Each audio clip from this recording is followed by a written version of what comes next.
ದೇವರ ಸಮ್ಮುಖದಲ್ಲಿ ಎದುರಿರುವ ಕಳೆದ ಒಂದು ವಾರ ದೇವರು ನಮ್ಮನ್ನು ಪರಿಪಾಲಿಸಲಿಕ್ಕೆ ದೇವರಿಗೆ ಸ್ತೋತ್ರ ಹೇಳುವ. ಬೈಬಲಿನಿಂದ ಆತನ ಮಾಡಿದ ಉಪಕಾರಗಳನ್ನು ಸ್ಮರಿಸಿರಿ ಎಂಬುದಾಗಿ ಇವತ್ತು ನಾವು ಆತನ ಮಾಡಿದ ಉಪಕಾರಗಳನ್ನು ಸ್ಮರಿಸುವ ಪ್ರಿಯರೇ. ಯಾಕಂತ ಹೇಳಿದ್ರೆ ಕಳೆದ ವಾರ ಬಂದವರಿಗೆ ಇವತ್ತು ಬರ್ಲಿಕ್ಕೆ ಆಗುವುದಿಲ್ಲ. ಯಾಕಂತ ಹೇಳಿದ್ರೆ ದೇವರ ಒಂದು ಪ್ರೊಟೆಕ್ಷನ್ ಇದ್ರೆ ಮಾತ್ರ ನಾವು ಬರ್ಲಿಕ್ಕೆ ಸಾಧ್ಯ. ದೇವರು ನಮಗೆ ಉಸಿರನ್ನು ಕೊಟ್ಟಿದ್ದಾನೆ, ದೇವರು ನಮಗೆ ಶ್ವಾಸವನ್ನು ಕೊಟ್ಟಿದ್ದಾನೆ. ಬೈಬಲಿನಲ್ಲಿ ಸತ್ತವರು ಆತನನ್ನು ಸ್ತುತಿಸುವುದಿಲ್ಲ, ಸಮಾಧಿಗೆ ಸೇರಿದವರು ಆತನನ್ನು ಸ್ತುತಿಸುವುದಿಲ್ಲ. ಸ್ತುತಿಸುವುದು ಜೀವವುಳ್ಳವರು ಮಾತ್ರ. ಇವತ್ತು ನಮ್ಮ ಆರಾಧನೆ ಜೀವವುಳ್ಳ ಆರಾಧನೆ ಆಗಬೇಕು. ಎಷ್ಟು ಜನ ನಿಮ್ಮನ್ನು ಒಪ್ಪಿಸಿಕೊಡ್ಲಿಕ್ಕೆ ಬಂದಿದ್ದೇನೆ ದೇವರೇ, ನಾನು ನಿನ್ನ ಮುಖವನ್ನು ನೋಡಲಿಕ್ಕೆ ಬಂದಿದ್ದೇನೆ, ನಿನ್ನ ದರ್ಶನವನ್ನು ನಾನು ಬಯಸಿ ಬಂದಿದ್ದೇನೆ ಎಂಬುದಾಗಿ ನೀವು ನಿಮ್ಮನ್ನೇ ಒಪ್ಪಿಸಿಕೊಳ್ಳುವುದಾದರೆ ನಾನು ಹೇಳ್ತೀನಿ, ದೇವರ ಆತ್ಮನ ಬಲವಾದ ಕಾರ್ಯಗಳು ನಿಮ್ಮ ಜೀವಿತದಲ್ಲಿ ಆತನ ಮಾಡುತ್ತಾನೆ.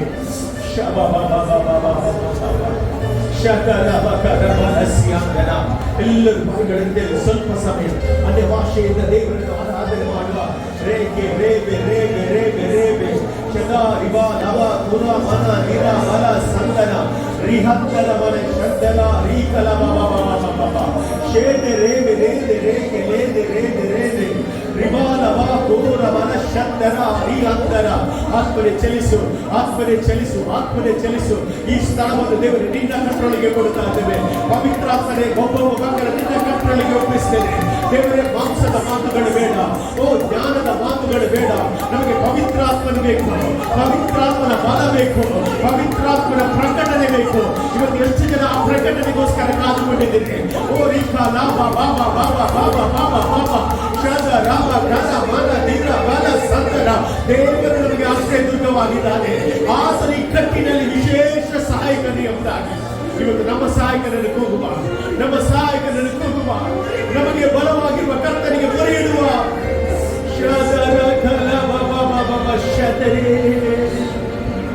Hallelujah, we worship you, Lord. ನಾವೆಲ್ಲ ಹೇಳುವ, ಪವಿತ್ರಾತ್ಮನೇ ನೀನು ಸಾಕು. ನನ್ನ ಜೀವಿತದಲ್ಲಿ ನೀನು ಬೇಕು ಸ್ವಾಮಿ. ನನ್ನ ಜೀವಿತ ಪ್ರಾರಂಭಿಸಿದ ಪವಿತ್ರಾತ್ಮನೇ, ನನ್ನ ಜೀವಿತದ ಕೊನೆಯವರೆಗೆ ನೀನಿದ್ರೆ ಸಾಕು. ನನ್ನ ಜೊತೆ Thank you, Lord. We praise you, Master. ನಿನ್ನನ್ನು ಆರಾಧಿಸ್ತೇವೆ ರಾಜನೇ. We adore you, Lord. We magnify your holy name. ಪವಿತ್ರಾತ್ಮ, ಪವಿತ್ರಾತ್ಮ ನೀ ಬೇಕು ನನಗೆ. ಪವಿತ್ರಾತ್ಮ, ಪವಿತ್ರಾತ್ಮ ನೀ ಸಾಕು ನನಗೆ.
ಪ್ರಿಯ ಕರ್ತನೆ, ನಿನ್ನ ಸಮ್ಮುಖಕ್ಕೆ ನಾವು ಬರುತ್ತಾ ಇದ್ದೇವೆ ಕರ್ತನೆ. ದೇವರೇ, ಈ ಒಂದು ಸಮಯ ಕುಟುಂಬವನ್ನು ಒಂದು ವಾರ ನೀನು ಅದ್ಭುತವಾಗಿ ಆಶ್ಚರ್ಯಕರವಾಗಿ ಪರಿಪಾಲಿಸಿದೆ. ಅದಕ್ಕೆ ನಿನಗೆ ಸ್ತೋತ್ರಪ್ಪ. ದೇವರೇ, ಅನೇಕ ಅಪಘಾತಗಳು ಸಂಭವಿಸಬಹುದಿತ್ತು, ಆದರೆ ನೀನು ಮಕ್ಕಳನ್ನು ತಪ್ಪಿಸಿದ್ದೀ. ನಿನ್ನ ಮಕ್ಕಳಿಗೆ ಬೇಲಿ ಹಾಕಿದ್ದಿ ಸ್ವಾಮಿ. ನೀನು ರಕ್ತದ ಕೋಟೆಯಲ್ಲಿ ಮರೆ ಮಾಡಿದ್ದಿ ಕರ್ತನೆ. ಅದಕ್ಕೆ ನಿನಗೆ ಸ್ತೋತ್ರಪ್ಪ. ಯಾಕಂತ ಹೇಳಿದ್ರೆ ನೀನು ನಮ್ಮ ರಕ್ಷಕನು ದೇವರೇ, ನೀನು ನಮ್ಮ ವಿಮೋಚಕನು ದೇವರೇ. ದೇವರೇ, ಈ ದಿನ ನಾವು ನಿನ್ನನ್ನು ಮಹಿಮೆ ಪಡಿಸ್ತಾ ಇದ್ದೇವೆ ಕರ್ತನೆ. ಕರ್ತನೆ, ನಿನ್ನನ್ನು ಮಹಿಮೆ ಪಡಿಸುವುದರಿಂದ ನಿನ್ನ ಮಕ್ಕಳನ್ನು ಮಹಿಮೆ ಪಡಿಸು ಕರ್ತನೆ. ಶಾಖ ರಾಮ ಖಾನ ಬಾಲ ಸತ್ತರ ಆಲಯದ ಒಳಗೆ ಕಾಲಿಟ್ಟ ಪ್ರತಿಯೊಂದು ಮಕ್ಕಳನ್ನು, ಪ್ರತಿಯೊಂದು ಕುಟುಂಬವನ್ನು ಅಭಿಷೇಕಿಸಿ ಆಶೀರ್ವಾದ ಮಾಡಿ. ದಾರಿಯ ಮಧ್ಯದಲ್ಲಿ ಬರುತ್ತಿರುವ ನಿನ್ನ ಮಕ್ಕಳು ತಕ್ಕ ಸಮಯದಲ್ಲಿ ಬರುವಂತೆ ಕೃಪೆ ಕೊಡು ಸ್ವಾಮಿ. ಒಳ್ಳೆ ಸಾಕ್ಷಿ ಭಾಗವನ್ನು ಎಬ್ಬಿಸು ಕರ್ತನೆ. ದೇವರ ಕೀರ್ತನೆ ಮೂಲಕ ಮಾತನಾಡು ದೇವರೇ, ವಚನದ ಮೂಲಕ ಮಾತನಾಡು ದೇವರೇ. ಈ ದಿನ ನಿನ್ನ ಸಮ್ಮುಖದಲ್ಲಿ ನಾವೆಲ್ಲರೂ ಸಂತೋಷಿಸುವಂತೆ, ನಿನ್ನಲ್ಲಿ ಆನಂದಿಸುವಂತೆ ನಿನ್ನ ಮಹಿಮೆಯ ಕಾರ್ಯಗಳು ಈ ದಿನ ಈ ಆಲಯದೊಳಗೆ ಪ್ರಕಟಿಸಿ ಎಂಬುದಾಗಿ ಪ್ರಾರ್ಥಿಸುತ್ತೇವೆ. ಹಾಗೆ ಮಾಡುವುದಕ್ಕೆ ನಿನಗೆ ಸ್ತೋತ್ರ. ಆರಾಧನಾ ತಂಡವನ್ನು ನಿನ್ನ ಕರಗಳಿಗೆ ಒಪ್ಪಿಸುತ್ತೇವೆ ದೇವರೇ. ನೀನು ಮಾತ್ರ ಮಹಿಮೆ ಹೊಂದು. ಪ್ರಾರ್ಥನೆ ಕೇಳಿದಕ್ಕೆ ಸ್ತೋತ್ರಪ್ಪ. ಎಲ್ಲ ಘನ ಮಾನ ಮಹಿಮೆ ನಿನಗೊಬ್ಬನಿಗೆ ಸಲ್ಲಿಸುತ್ತೇನೆ ದೇವರೇ. ಯೇಸುವಿನ ನಾಮದಲ್ಲಿ ಬೇಡುತ್ತೇನೆ ತಂದೆ, ಆಮೆನ್. ನಾವು ಹಾಗೆ ನಿಂತಿರುವಾಗ ಸ್ವೀಡನ್ ಮತ್ತು ತಂಡದವರ ಆರಾಧನೆ ನಡೆಸ್ತಾರೆ. Praise the Lord. Praise the Lord. Hallelujah. ಸಂತೋಷವಾಗಿದ್ದೀರಾ? ಸಂತೋಷವುಳ್ಳವರು ಗಟ್ಟಿಯಾಗಿ hallelujah. Hallelujah. ಆಮೆನ್. ದೇವರು ನಮ್ಮೆಲ್ಲರನ್ನ ಕಳೆದ ವಾರ ಅದ್ಭುತ ರೀತಿಯಾಗಿ ಪರಿಪಾಲಿಸಿದ್ದಾರೆ. ಅದನ್ನೆನಿಸಿ ನಾವು ಕರಗಳನ್ನು ಎತ್ತಿ ಆತನಿಗೆ ಸ್ತೋತ್ರವನ್ನು ಸಲ್ಲಿಸೋಣ ಪ್ರಿಯರೇ. Thank you Jesus. ಅಪ್ಪ, ನಾವು ನಿನಗೆ ಸ್ತೋತ್ರವನ್ನು ಸಲ್ಲಿಸ್ತೇವೆ. ಕೀರ್ತನೆ 42 ಇರುತ್ತದೆ, ಬಾಯಾರಿದ ಜಿಂಕೆಯು ಹೇಗೆ ನೀರಿನ ತೊರೆಗಳನ್ನು ಬಯಸುತ್ತದೋ ಹಾಗೆ ನನ್ನ ಮನವು ನಿನ್ನನ್ನು ಬಯಸುತ್ತದೆ ಎಂಬುದಾಗಿ. ಇವತ್ತು ಎಷ್ಟು ಮಂದಿ ಹೇಳ್ತೀರಾ, ಬಾಯಾರಿದ ವ್ಯಕ್ತಿಯು ಯಾವ ತರ ನೀರಿಗಾಗಿ ದಾಹ ಪಡುತ್ತಾನೋ ಅದೇ ಪ್ರಕಾರ ಸ್ವಾಮಿ, ಅದೇ ತರ ಸ್ವಾಮಿ ನಿನ್ನನ್ನು ನೋಡ್ಲಿಕ್ಕೆ ರಾಜ, ನಿನ್ನನ್ನು ಕಾಣಲಿಕ್ಕೆ ಸ್ವಾಮಿ ನನ್ನ ಈ ಹೃದಯ, ನನ್ನ ಈ ಮನವು ತಮಕ ಪಡುತ್ತದೆ ಎಂಬುದಾಗಿ. ಕಾರಣ ಆತನ ಪ್ರೀತಿ ದೊಡ್ಡದು, ಆತನ ಕೃಪೆಯು ದೊಡ್ಡದು, ನಮ್ಮ ಮೇಲೆ ಆತನ ಕರುಣೆಯು ದೊಡ್ಡದು, ಆತನ ದಯೆಯು ನಮ್ಮ ಮೇಲೆ ದೊಡ್ಡದಾಗಿದೆ. ಏನು ಇಲ್ಲದಂತ ನಮ್ಮನ್ನ ಮೇಲಕ್ಕೆ ಎತ್ತಿದ್ದು ಆತನಾಗಿದ್ದಾನೆ. ಯಾವ ಗಣನೆಗೆ ಬಾರದಂತ ನಮ್ಮನ್ನ ಗಣನೆಗೆ ತಂದದ್ದು ಆತನಾಗಿದ್ದಾನೆ. ಈ ಬೆಳಗಿನ ಸಮಯದಲ್ಲಿ ಎಷ್ಟು ಮಂದಿ ಯಥಾರ್ಥದಿಂದ, ಯಥಾರ್ಥ ಹೃದಯದಿಂದ ಆತನ ಮುಖವನ್ನು ದೃಷ್ಟಿಸ್ತೀರಾ? Thank you, Jesus.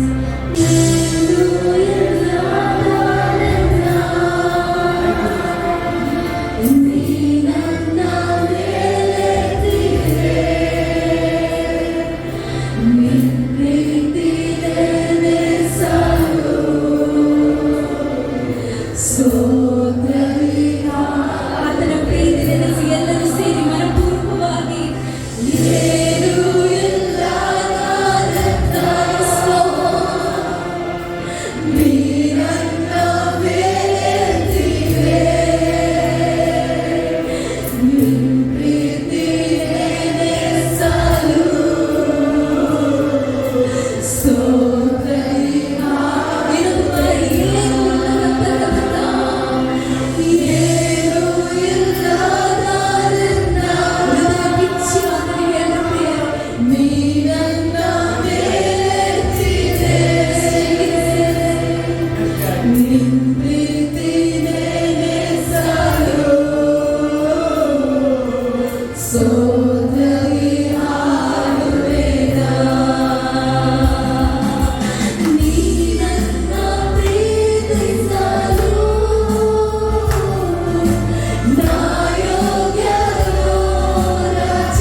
ದೇವರೇ, ಇವತ್ತು ನನ್ನ ಪ್ರೀತಿಯನ್ನು ತಿಳಿದುಕೊಳ್ಬೇಕು ಸ್ವಾಮಿ.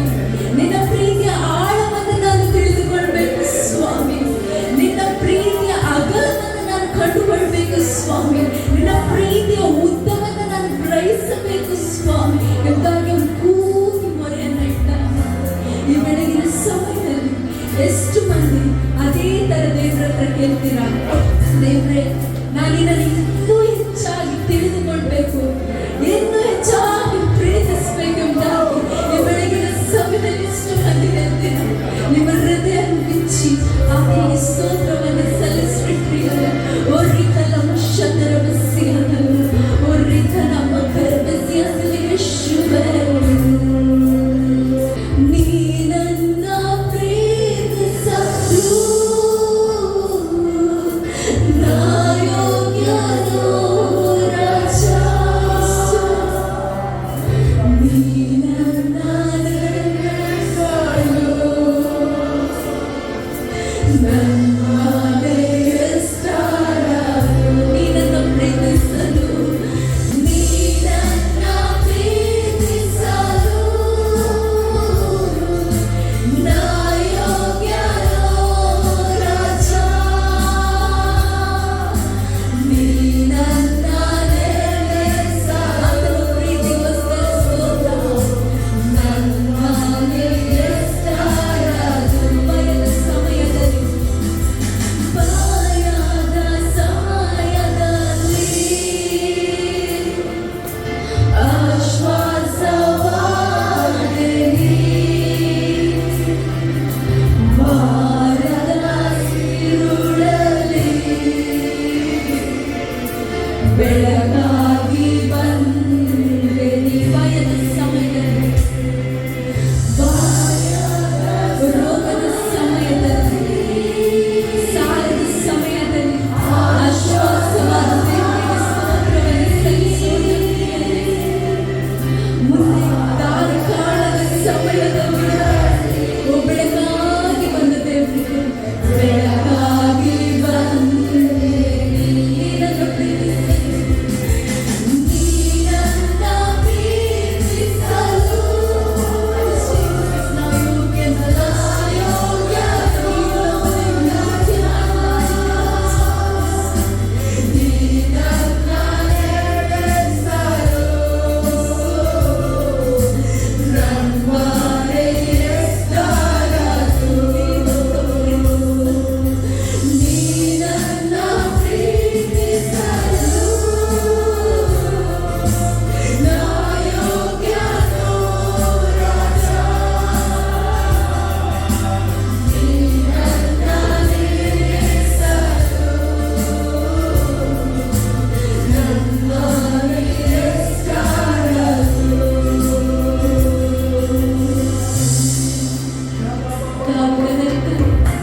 ನನ್ನ ಮನೆ ಎಷ್ಟರದು ಸ್ವಾಮಿ, ನಾನು ಎಷ್ಟರದು.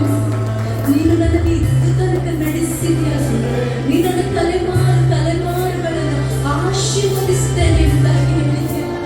ನಾನಿದಕ್ಕೆ ಯೋಗ್ಯನ ಸ್ವಾಮಿ, ನಾನಿದಕ್ಕೆ ಯೋಗ್ಯನ ರಾಜನೇ ಎಂಬುದಾಗಿ. ಪ್ರಿಯರೇ, ನಮ್ಮ ದೇವರು ನಮ್ಮನ್ನು ತಲೆಮಾರಿಗೆ ನೆನೆಸುವ ದೇವರ ವಾಕ್ಯ ಇರ್ತಾರೆ. ಚಿಕ್ಕವರು ಮೊದಲುಗೊಂಡು ದೊಡ್ಡವರ ಪರ್ಯಂತ ಎಲ್ಲರನ್ನು ನಾನು ಆಶೀರ್ವದಿಸುತ್ತೇನೆ ಎಂಬ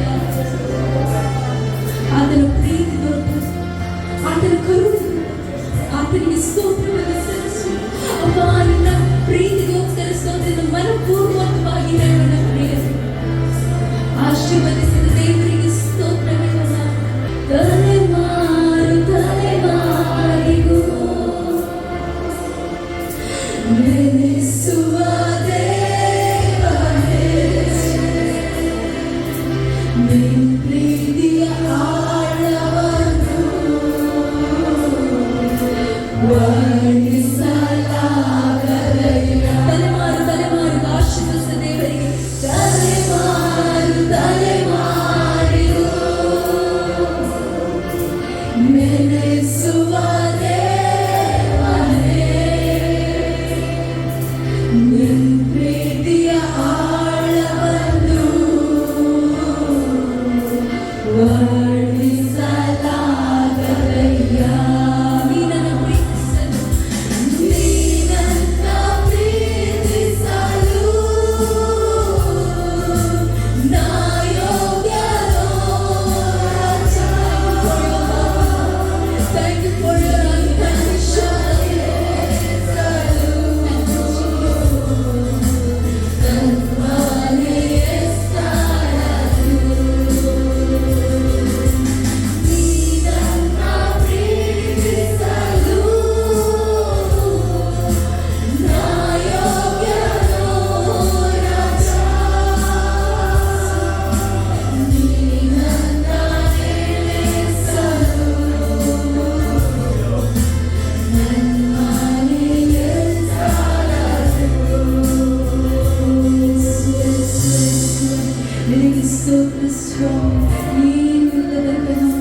ಕ್ರೈಸ್ತನನ್ನಾಗಿ ಮಾಡಿದ, ಹಿಂಸಕನಾದ ವಂಚಕನಾದ ಸೌಲನನ್ನ ಪೌಲನನ್ನಾಗಿ ಮಾಡಿದ ನಮ್ಮ ದೇವರು ಇವತ್ತು ನಮ್ಮನ್ನು ಸಹ ಪ್ರೀತಿಸುವ ದೇವರಾಗಿದ್ದಾರೆ. ಆತ ನಮ್ಮನ್ನು ಮೇಲಕ್ಕೆ ಎತ್ತಲಿಕ್ಕೆ ಹೋಗುವ ದೇವರಾಗಿದ್ದಾರೆ. ನಾವು ಏನಾಗಿದ್ದೆವು, ಹೇಗಿದ್ದೆವು ಅದು ದೇವರಿಗೆ ಬೇಕಾಗಿಲ್ಲ. ನಮ್ಮ ಚರಿತ್ರೆ ದೇವರಿಗೆ ಬೇಕಾಗಿಲ್ಲ. ನಮ್ಮ ಹಿನ್ನೆಲೆ ದೇವರಿಗೆ ಬೇಕಾಗಿಲ್ಲ. ನಮ್ಮ ದೇವರಿಗೆ ಬೇಕಾಗಿರೋದು ಒಂದೇ, ಅದು ನಿಮ್ಮ ಹೃದಯವಾಗಿದೆ. ಆತನು ನಿಮ್ಮ ಹೃದಯವನ್ನು ನೋಡುವ ದೇವರಾಗಿದ್ದಾನೆ. ನಿಮ್ಮ ಹೃದಯವನ್ನು ನೋಡುವ ದೇವರಾಗಿದ್ದಾನೆ. ಆತ ಹೇಳ್ತಾನೆ, ಮಗನೇ ಮಗಳೇ, ನನಗೆ ನಿನ್ನ ಹೃದಯವನ್ನು ಕೊಡುತ್ತೀಯಾ ಎಂದು. ಆತನು ನಿನಗೋಸ್ಕರ ಸತ್ತನು, ನಿನಗೋಸ್ಕರ ಹೂಣಲ್ಪಟ್ಟನು, ನಿನಗೋಸ್ಕರ ಎದ್ದು ಬಂದನು. ಕಾರಣ ನಿನ್ನ ರಕ್ಷಣೆಗೋಸ್ಕರ, ನಿನಗೋಸ್ಕರ ಹೊಸ ಬಾಗಿಲುಗಳನ್ನು ತೆರೆಯುವುದಕ್ಕೋಸ್ಕರ. ನಾವು ಕರಗಳನ್ನು ತಟ್ಟುತ್ತಾ ಆ ಪರಿಶುದ್ಧಾತ್ಮನ ಸಾನ್ನಿಧ್ಯಕ್ಕೆ ವಂದಿಸೋಣ ಪ್ರಿಯರೇ. ಅಪಾನಿಗೆ ಸ್ತೋತ್ರ. ನೀನು ನಮ್ಮ ಮೇಲೆ ಇರುವ ಅಪರಿಮಿತವಾದ ಪ್ರೀತಿಗೋಸ್ಕರ ಸ್ತೋತ್ರಿಸುವ. Hallelujah, thank you Jesus, we praise you. We praise you, Master. We glorify your holy name, Jesus. ಅಪಾನಿಗೆ ಸ್ತೋತ್ರ. Hallelujah. Hallelujah. Hallelujah. ಈ ಸಾಲದ ಪ್ರಿಯರೇ, Hallelujah. ಸಂತೋಷವುಳ್ಳವರಾಗಿದ್ದೀರಾ? ದೇವರ ಸಮ್ಮುಖದಲ್ಲಿ ಆನಂದ ಪಡ್ತಿದ್ದೀರಾ? ಆಮೆನ್. ನಾವು ದೇವರ ಸಮ್ಮುಖದಲ್ಲಿ ಸಂತೋಷಿಸಿ ಕುಣಿಯುತ್ತಾ ನಲಿಯುತ್ತಾ ನಮ್ಮ ದೇವರನ್ನು ಆರಾಧಿಸೋಣ ಪ್ರಿಯರೇ. ನಾವು ನೂತನ ದಿವಸಕ್ಕೆ ಕಾಲಿಡುವಾಗ ದೇವರು ನಮ್ಮನ್ನ ಹೊಸ ಬಲದಿಂದ ತುಂಬಿಸ್ತಾರೆ. ಅಲ್ಲ, ನಮ್ಗೆ ಹೊಸ ಬಲ ಬೇಕು, ನಮ್ಗೆ ಹೊಸ ಕೃಪೆ ಬೇಕು. ನಿಮ್ಮ ಪಕ್ಕದವರಿಗೆ ಕೈ ಕೊಟ್ಟರೆ ಹೇಳ್ರಿ, ನಂಬಿಕೆಯಿಂದ ಹೇಳ್ರಿ, ದೇವರು ನಿಮ್ಮನ್ನು ಹೊಸ ಬಲದಿಂದ ತುಂಬಿಸ್ತಾರೆ. ಕೈ ಕೊಟ್ಟು ಹೇಳ್ರಿ, ದೇವರು ನಿಮ್ಮನ್ನ ಹೊಸ ಬಲದಿಂದ ತುಂಬಿಸ್ತಾರೆ. ಆಮೇಲೆ ನಮ್ಮ ದೇವರು ನಮ್ಮನ್ನು ಹೊಸ ಬಲದಿಂದ ತುಂಬಿಸುವ ದೇವರಾಗಿದ್ದಾರೆ. ಆಕಾಶದಲ್ಲಿಯೂ ಭೂಮಿಯಲ್ಲಿಯೂ ಕೊಡಲ್ಪಟ್ಟ ಒಂದೇ ಒಂದು ನಾಮ ಯಾವುದು? ಗಟ್ಟಿಯಾಗಿ ಹೇಳ್ರಿ, ಯೇಸುವಿನ ನಾಮವಾಗಿದೆ. ಆಮೇಲೆ ಆ ಯೇಸುವಿನ ನಾಮದಲ್ಲಿ ಶಕ್ತಿ ಇದೆ, ಆ ಯೇಸುವಿನ ನಾಮದಲ್ಲಿ ಬಿಡುಗಡೆ ಇದೆ, ಆ ಯೇಸುವಿನ ನಾಮದಲ್ಲಿ ಸ್ವಸ್ಥತೆ ಇದೆ ಪ್ರಿಯರೇ. ಆ ನಾಮವನ್ನು ಕೂಗಿ ಸಿದ್ಧರಿದ್ದೀರಾ? ಸಿದ್ಧರಿದ್ದೀರಾ? ಅಪ್ಪನ ಸಮ್ಮುಖದಲ್ಲಿ ಆರಾಧಿಸಲಿಕ್ಕೆ ಸಿದ್ಧರಿದ್ದೀರಾ? ಬೋಲೋ ಯೇಸು ಮಸೀಹಿ, ಯೇಸು ಮಹಾರಾಜ್ ಕಿ. ನಾವೆಲ್ಲ ನಮ್ಮ ದೇವರನ್ನು ಸಂತೋಷಪೂರ್ವಕವಾಗಿ ಕರಗಳನ್ನು ತಟ್ಟುತ್ತಾ ಹಾಡುತ್ತಾ ಕುಣಿಯುತ್ತಾ ನಲಿಯುತ್ತಾ ಮಹಿಮೆಪಡಿಸೋಣ.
ಭಾಗ, ಅದು ಕೀರ್ತನೆಗಳ ಪುಸ್ತಕ 120ನೇ ಕೀರ್ತನೆ, ಸಾಂಗ್ ನಂಬರ್ 120 ವರ್ಸಸ್ 1. 120ನೇ ಕೀರ್ತನೆ, ಅದರಲ್ಲಿ 1ನೇ ವಾಕ್ಯವನ್ನು ಯಾರಾದರೂ ಗಟ್ಟಿಯಾದ ಶಬ್ದದಲ್ಲಿ ಓದ್ಬೋದು. ಇಕ್ಕಟ್ಟಿನಲ್ಲಿ ಯೆಹೋವನಿಗೆ ಮೊರೆ ಇಟ್ಟೆನು, ಆತನು ಸದುತ್ತರವನ್ನು ದಯಪಾಲಿಸಿದನು ಎಂಬುದಾಗಿ. ಈ ಕೀರ್ತನೆ ಎಲ್ಲರಿಗೆ ಬಾಯ್ಪಾಠವಾದ ಕೀರ್ತನೆ ಆಗಿದೆ. ಈ ಕೀರ್ತನೆಯನ್ನು ಕಲಿಯುವಾಗ ನಾವು ಒಂದು ತಿಳಿದುಕೊಳ್ಬೇಕು, ಈ ಕೀರ್ತನೆ ಯಾವ ಕೀರ್ತನೆ? ಅದು ಯಾತ್ರಾ ಗೀತೆ ಅಂತ. ಯಾತ್ರಾ ಗೀತೆ ನಾವು ನೋಡುತ್ತೇವೆ ಕೀರ್ತನೆ ಪುಸ್ತಕದಲ್ಲಿ 120ನೇ ಕೀರ್ತನೆಯಿಂದ 134ನೇ ಕೀರ್ತನೆ ತನಕ ಅದು ಏನಾಗಿರೋದು? ಯಾತ್ರಾ ಗೀತೆ. ಯಾತ್ರಾ ಗೀತೆ ಅಂದ್ರೆ ಅವರು ಯೆರೂಸಲೇಮಿಗೆ ಆ ಪಸ್ಕ ಹಬ್ಬಕ್ಕೆ ಹೋಗುವಾಗ ಹಾಡಿದ ಕೀರ್ತನೆ ಈ ಒಂದು ಕೀರ್ತನೆ ಆಗಿದೆ. ಅವರು ಪ್ರಯಾಣದಲ್ಲಿ ಒಂದೊಂದು ಕೀರ್ತನೆಗಳನ್ನು ಹಾಡುತ್ತಾ ದೇವರನ್ನು ಮಹಿಮೆ ಪಡಿಸುತ್ತಾ ಅವರು ಹೋಗುತ್ತಾ ಇದ್ದರು. ಇಸ್ರೇಲರಿಗೆ 3 ರೀತಿಯ ಹಬ್ಬ ಇತ್ತು. ಆ 3 ರೀತಿಯ ಹಬ್ಬದಲ್ಲಿ ಪಸ್ಕ ಹಬ್ಬದ ದಿವಸ ಅವರು ಯಾವ ಕುಟುಂಬವಾಗಿ ಒಂದು ಎಲ್ಲಿಗೆ ಹೋಗ್ಬೇಕಿತ್ತು? ಈ ಯೆರೂಸಲೇಮಿನ ಆ ಜಾತ್ರೆ ನಡೆಯುವ ಸ್ಥಳಕ್ಕೆ, ಆ ಯೆರೂಸಲೇಮಿನ ಆಲಯಕ್ಕೆ ಅವರು ಹೋಗ್ಬೇಕಾಗಿತ್ತು. ಹಾಗಾಗಿ 3 ಹಬ್ಬದಲ್ಲಿ 2 ಹಬ್ಬದಲ್ಲಿ ಕುಟುಂಬವಾಗಿ ಬರ್ಬೇಕಾಗಿಲ್ಲ. ಆದರೆ ಒಂದು ಹಬ್ಬ, ಆ ಪಸ್ಕ ಹಬ್ಬ ದಿವಸ ಆ ಜಾತ್ರೆಗೆ ಕುಟುಂಬವಾಗಿ ಅವರು ಬರಬೇಕಾಗಿತ್ತು. ಯೇಸು ಸ್ವಾಮಿ ಸಹ ಹಾಗೆ ಅವನ ತಂದೆ ತಾಯಿಗಳು ಕುಟುಂಬವಾಗಿ ಈ ಹಬ್ಬಕ್ಕೆ ಬರುವುದನ್ನು ಸಹ ಸತ್ಯವೇದದಲ್ಲಿ ನಾವು ಕಾಣಲಿಕ್ಕೆ ಸಾಧ್ಯ. ನೀವು ನೋಡೋದಾದ್ರೆ ಅದು ನಾವು ಕಾಣಲಿಕ್ಕೆ ಸಾಧ್ಯ. ಲೂಕನು ಬರೆದ ಸುವಾರ್ತೆಯಲ್ಲಿ ನಾವು ಕಾಣಲಿಕ್ಕೆ ಸಾಧ್ಯ. ಲೂಕನು ಬರೆದ ಸುವಾರ್ತೆ 2ನೇ ಅಧ್ಯಾಯ 41ನೇ ವಾಕ್ಯ. Luke chapter 2 versus 41. ಆತನ ತಂದೆ ತಾಯಿಗಳು ಪ್ರತಿ ವರ್ಷ, ನೋಡಿ, ಆತನ ತಂದೆ ತಾಯಿಗಳ ಅಂತ ಹೇಳಿದ್ರೆ ಯೇಸುವಿನ ತಂದೆ ತಾಯಿಗಳು ಪ್ರತಿ ವರ್ಷ ಪಸ್ಕ ಹಬ್ಬದ ಜಾತ್ರೆಗೆ ಯೆರೂಸಲೇಮಿಗೆ ಹೋಗುತ್ತಿದ್ದರು. ಹೀಗಿರಲಾಗಿ ಆತನು ಎಷ್ಟು ವರ್ಷ? 12 ವರ್ಷದವನಾದಾಗ ಅವರು ನೋಡಿ ಹಬ್ಬದ ಪದ್ಧತಿಯ ಪ್ರಕಾರ, ಹಬ್ಬದ ಪದ್ಧತಿಯನ್ನು ಕುಟುಂಬವಾಗಿ ಹೋಗ್ಬೇಕು. Praise the Lord. ಇವತ್ತು ಕುಟುಂಬವಾಗಿ ನೀವು ದೇವರ ಆಲಯಕ್ಕೆ ಬಂದದ ನೆನೆಸಿ ನಾನು ದೇವರಿಗೆ ಸ್ತೋತ್ರ ಹೇಳ್ತೇನೆ. ಆಮೇಲೆ ಹಲ್ಲೆಲೂಯಾ. ಒಂದು ಪಕ್ಷ ಕುಟುಂಬವಾಗಿ ಬರದಿದ್ರೆ ಮುಂದಿನ ದಿವಸ ಆತನು ಕುಟುಂಬವಾಗಿ ಇಲ್ಲಿ ಆರಾಧನೆ ಮಾಡಲಿಕ್ಕೆ ದೇವರು ಕೃಪೆ ಕೊಡುತ್ತಾರೆ. ನಮ್ಮ ಮಕ್ಕಳ ಕರಗಳೆತ್ತಿ ದೇವರಿಗೆ ಸ್ತೋತ್ರ ಹೇಳುವ. ಹಲ್ಲೆಲೂಯಾ. ಯೇಸು ಸ್ವಾಮಿ ಮತ್ತು ಅವರ ಕುಟುಂಬ ಯೆರೂಸಲೇಮಿನ ಈ ಒಂದು ಜಾತ್ರೆಗೆ ಅವರು ಬರುವುದನ್ನು ದೇವರ ವಾಕ್ಯದಲ್ಲಿ ಕಾಣಲಿಕ್ಕೆ ಸಾಧ್ಯವಾಯಿತು. ಹಾಗಾದ್ರೆ ಈ ಒಂದು ಸಮಯದಲ್ಲಿ ಅವರು ವರ್ಷಕ್ಕೆ 1 ಸರ್ತಿ ಕುಟುಂಬವಾಗಿ ಬರುವುದು. ಈ ಕುಟುಂಬವಾಗಿ ಬರುವಾಗ ಅವರ ಹೃದಯ, ಅವರ ಮನಸ್ಸು ಯಾರಿಗೋಸ್ಕರ ಆಸಕ್ತಿಯಿಂದ ಎದುರು ನೋಡ್ತಿತ್ತು? ದೇವರಿಗೋಸ್ಕರ ಎದುರು ನೋಡ್ತಾ ಇತ್ತು. ಅಲ್ಲಿ ಇವತ್ತು ಸಹ ಹಾಗೆ ನಾವು ಈ ಸಂಡೆ ಮುಗಿದು ನೆಕ್ಸ್ಟ್ ಸಂಡೆ ಬರುವಾಗ ನಮ್ಮ ಹೃದಯ ಹೀಗೆ ನಾವು ಆಸಕ್ತಿಯಿಂದ ಎದುರು ನೋಡಬೇಕು. ಯಾಕೆ ಗೊತ್ತಿಲ್ಲ? ನನಗೆ ಇವತ್ತು ಸಂಡೆ, ಅಲ್ಲೆಲ್ಲೂಯ್ಯ, ಒಂದು ವಾರ ನನ್ನ ಕೆಲಸದಲ್ಲಿ ದೇವರು ನಡೆಸಿದ, ನನಗೆ ಆರೋಗ್ಯವನ್ನು ಕೊಟ್ಟ, ನನಗೆ ಮರಣ ಬರಬಹುದಿತ್ತು, ನನಗೆ ರೋಗ ಬರಬಹುದಿತ್ತು. ಆದರೆ ನನ್ನ ದೇವರು ನನ್ನನ್ನು ಇದರೆಲ್ಲದಿಂದ ಪಾಲು ಮಾಡೋದ್ರಿಂದ ನಾನು ಪ್ರತಿ ಆದಿತ್ಯವಾರ ನನ್ನ ಕರ್ತನಿಗೆ ನನ್ನನ್ನು ಕೊಡಬೇಕು, ನನ್ನ ಸಮಯವನ್ನು ಕೊಡಬೇಕು, ನನ್ನ ಕುಟುಂಬವನ್ನು ಕೊಡಬೇಕು. ಯಾಕೆಂದ್ರೆ ಆತನಿಲ್ಲದಿದ್ದರೆ ನನಗೆ ಜೀವಿಸಲಿಕ್ಕೆ ಅಸಾಧ್ಯ ಎಂಬುದಾಗಿ ನಾವು ಪ್ರತಿಯೊಬ್ಬರು ತಿಳಿದುಕೊಳ್ಳಬೇಕು. ಅವರು ವರ್ಷಕ್ಕೆ 1 ಸರ್ತಿ ಬರುವಾಗ ಅವರು ಯಾವ ರೀತಿಯ ಕೀರ್ತನೆ ಹಾಡುತ್ತಿದ್ರು ಗೊತ್ತಿದ್ದ? ನೀವು ಸಾಂಗ್ ನಂಬರ್ 84 ವರ್ಸಸ್ 1 ಓದಿ ನೋಡಿ. ಕೀರ್ತನೆಗಳು 84ನೇ ಕೀರ್ತನೆ, ಅದರಲ್ಲಿ 1ನೇ ವಾಕ್ಯದಲ್ಲಿ ಅವರು ಹಾಡುವ ಕೀರ್ತನೆ ವರ್ಷಕ್ಕೆ 1 ಸರ್ತಿ ಬರುವಾಗ ಅವರು ಯಾವ ರೀತಿಯಲ್ಲಿ ಅವರ ಮನಸ್ಸಿತ್ತು ಎಂಬುದಾಗಿ ಅದರಲ್ಲಿ ತಿಳಿಲಿಕ್ಕೆ ಸಾಧ್ಯವಾಗುತ್ತದೆ. ಸೇನಾಧೀಶ್ವರನಾದ ಯೆಹೋವನೇ, ನಿನ್ನ ನಿವಾಸಗಳು ಎಷ್ಟೋ ರಮ್ಯವಾಗಿದೆ. ನೋಡಿ, ಅವರಿಗೆ ಅಳ್ತಾ ಇದ್ದಾರೆ, ಹೋಗ್ತಾ ಇದ್ದಾರೆ ದೇವರ ಹತ್ರ. ದೇವರೇ, ನಿನ್ನ ನಿವಾಸ ಅದು ಎಷ್ಟೋ ರಮ್ಯವಾಗಿದೆ.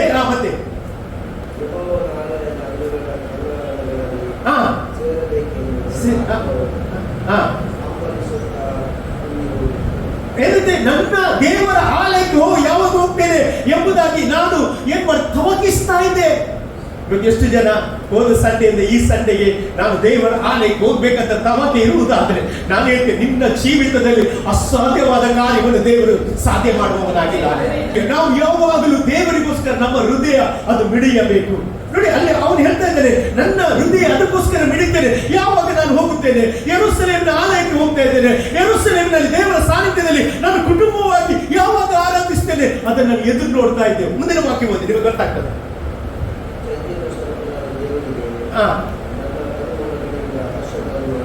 ನನ್ನ ತನುಮನ ಧನ ಅಂತ ಹೇಳಿದ್ರೆ ನನ್ನ ಹೃದಯದಿಂದ, ನನ್ನ ಪೂರ್ಣ ಹೃದಯದಿಂದಲೂ, ಪೂರ್ಣ ಪ್ರಾಣದಿಂದಲೂ, ಪೂರ್ಣ ಶಕ್ತಿಯಿಂದಲೂ ನನ್ನ ದೇವರಿಗೆ ಒಂದು ಆರಾಧನೆ ಮಾಡಲಿಕ್ಕೆ ಬಂದಿದ್ದೇನೆ.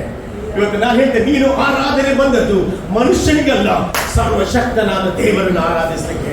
ಅಲ್ಲಿ ಯಾವಾಗಲೂ ನಾವು ದೇವರ ಸನ್ನಿಧಾನದಲ್ಲಿ ಯಾವಾಗಲೂ ಇರಬೇಕು ಪ್ರಿಯರೇ.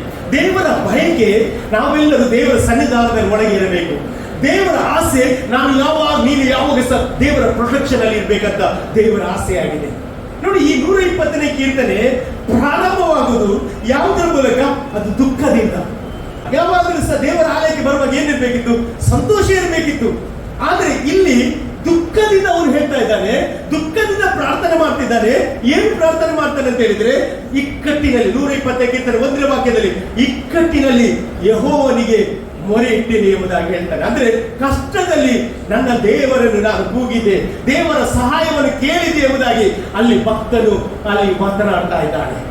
ಇವತ್ತು ನಮ್ಮ ಜೀವಿತದಲ್ಲಿ ಸಹ ನಾವು ಸುಖದಿಂದ ಇರುವುದಾದ್ರೆ, ನಮಗೆ ಐಶ್ವರ್ಯ ಇರುವುದಾದ್ರೆ, ನಮಗೆ ಯಾವ ಕೊರತೆ ಇಲ್ಲದಿದ್ರೆ, ನಮಗೆ ದೇವರು ಎಲ್ಲವನ್ನು ಅನುಗ್ರಹಿಸಿದ್ದಾದ್ರೆ ಯಾರು ಸಹ ಇವತ್ತು ದೇವರ ಆಲಯದೊಳಗೆ ಇರ್ತಿರ್ಲಿಲ್ಲ. ಇವತ್ತು ನಾವು ಈ ದೇವರ ಆಲಯಕ್ಕೆ ಬಂದದ್ದು ಯಾಕೆ ಗೊತ್ತಿಲ್ಲ? ನಮಗೆ ಕಷ್ಟ ಬಂದದ್ರಿಂದ.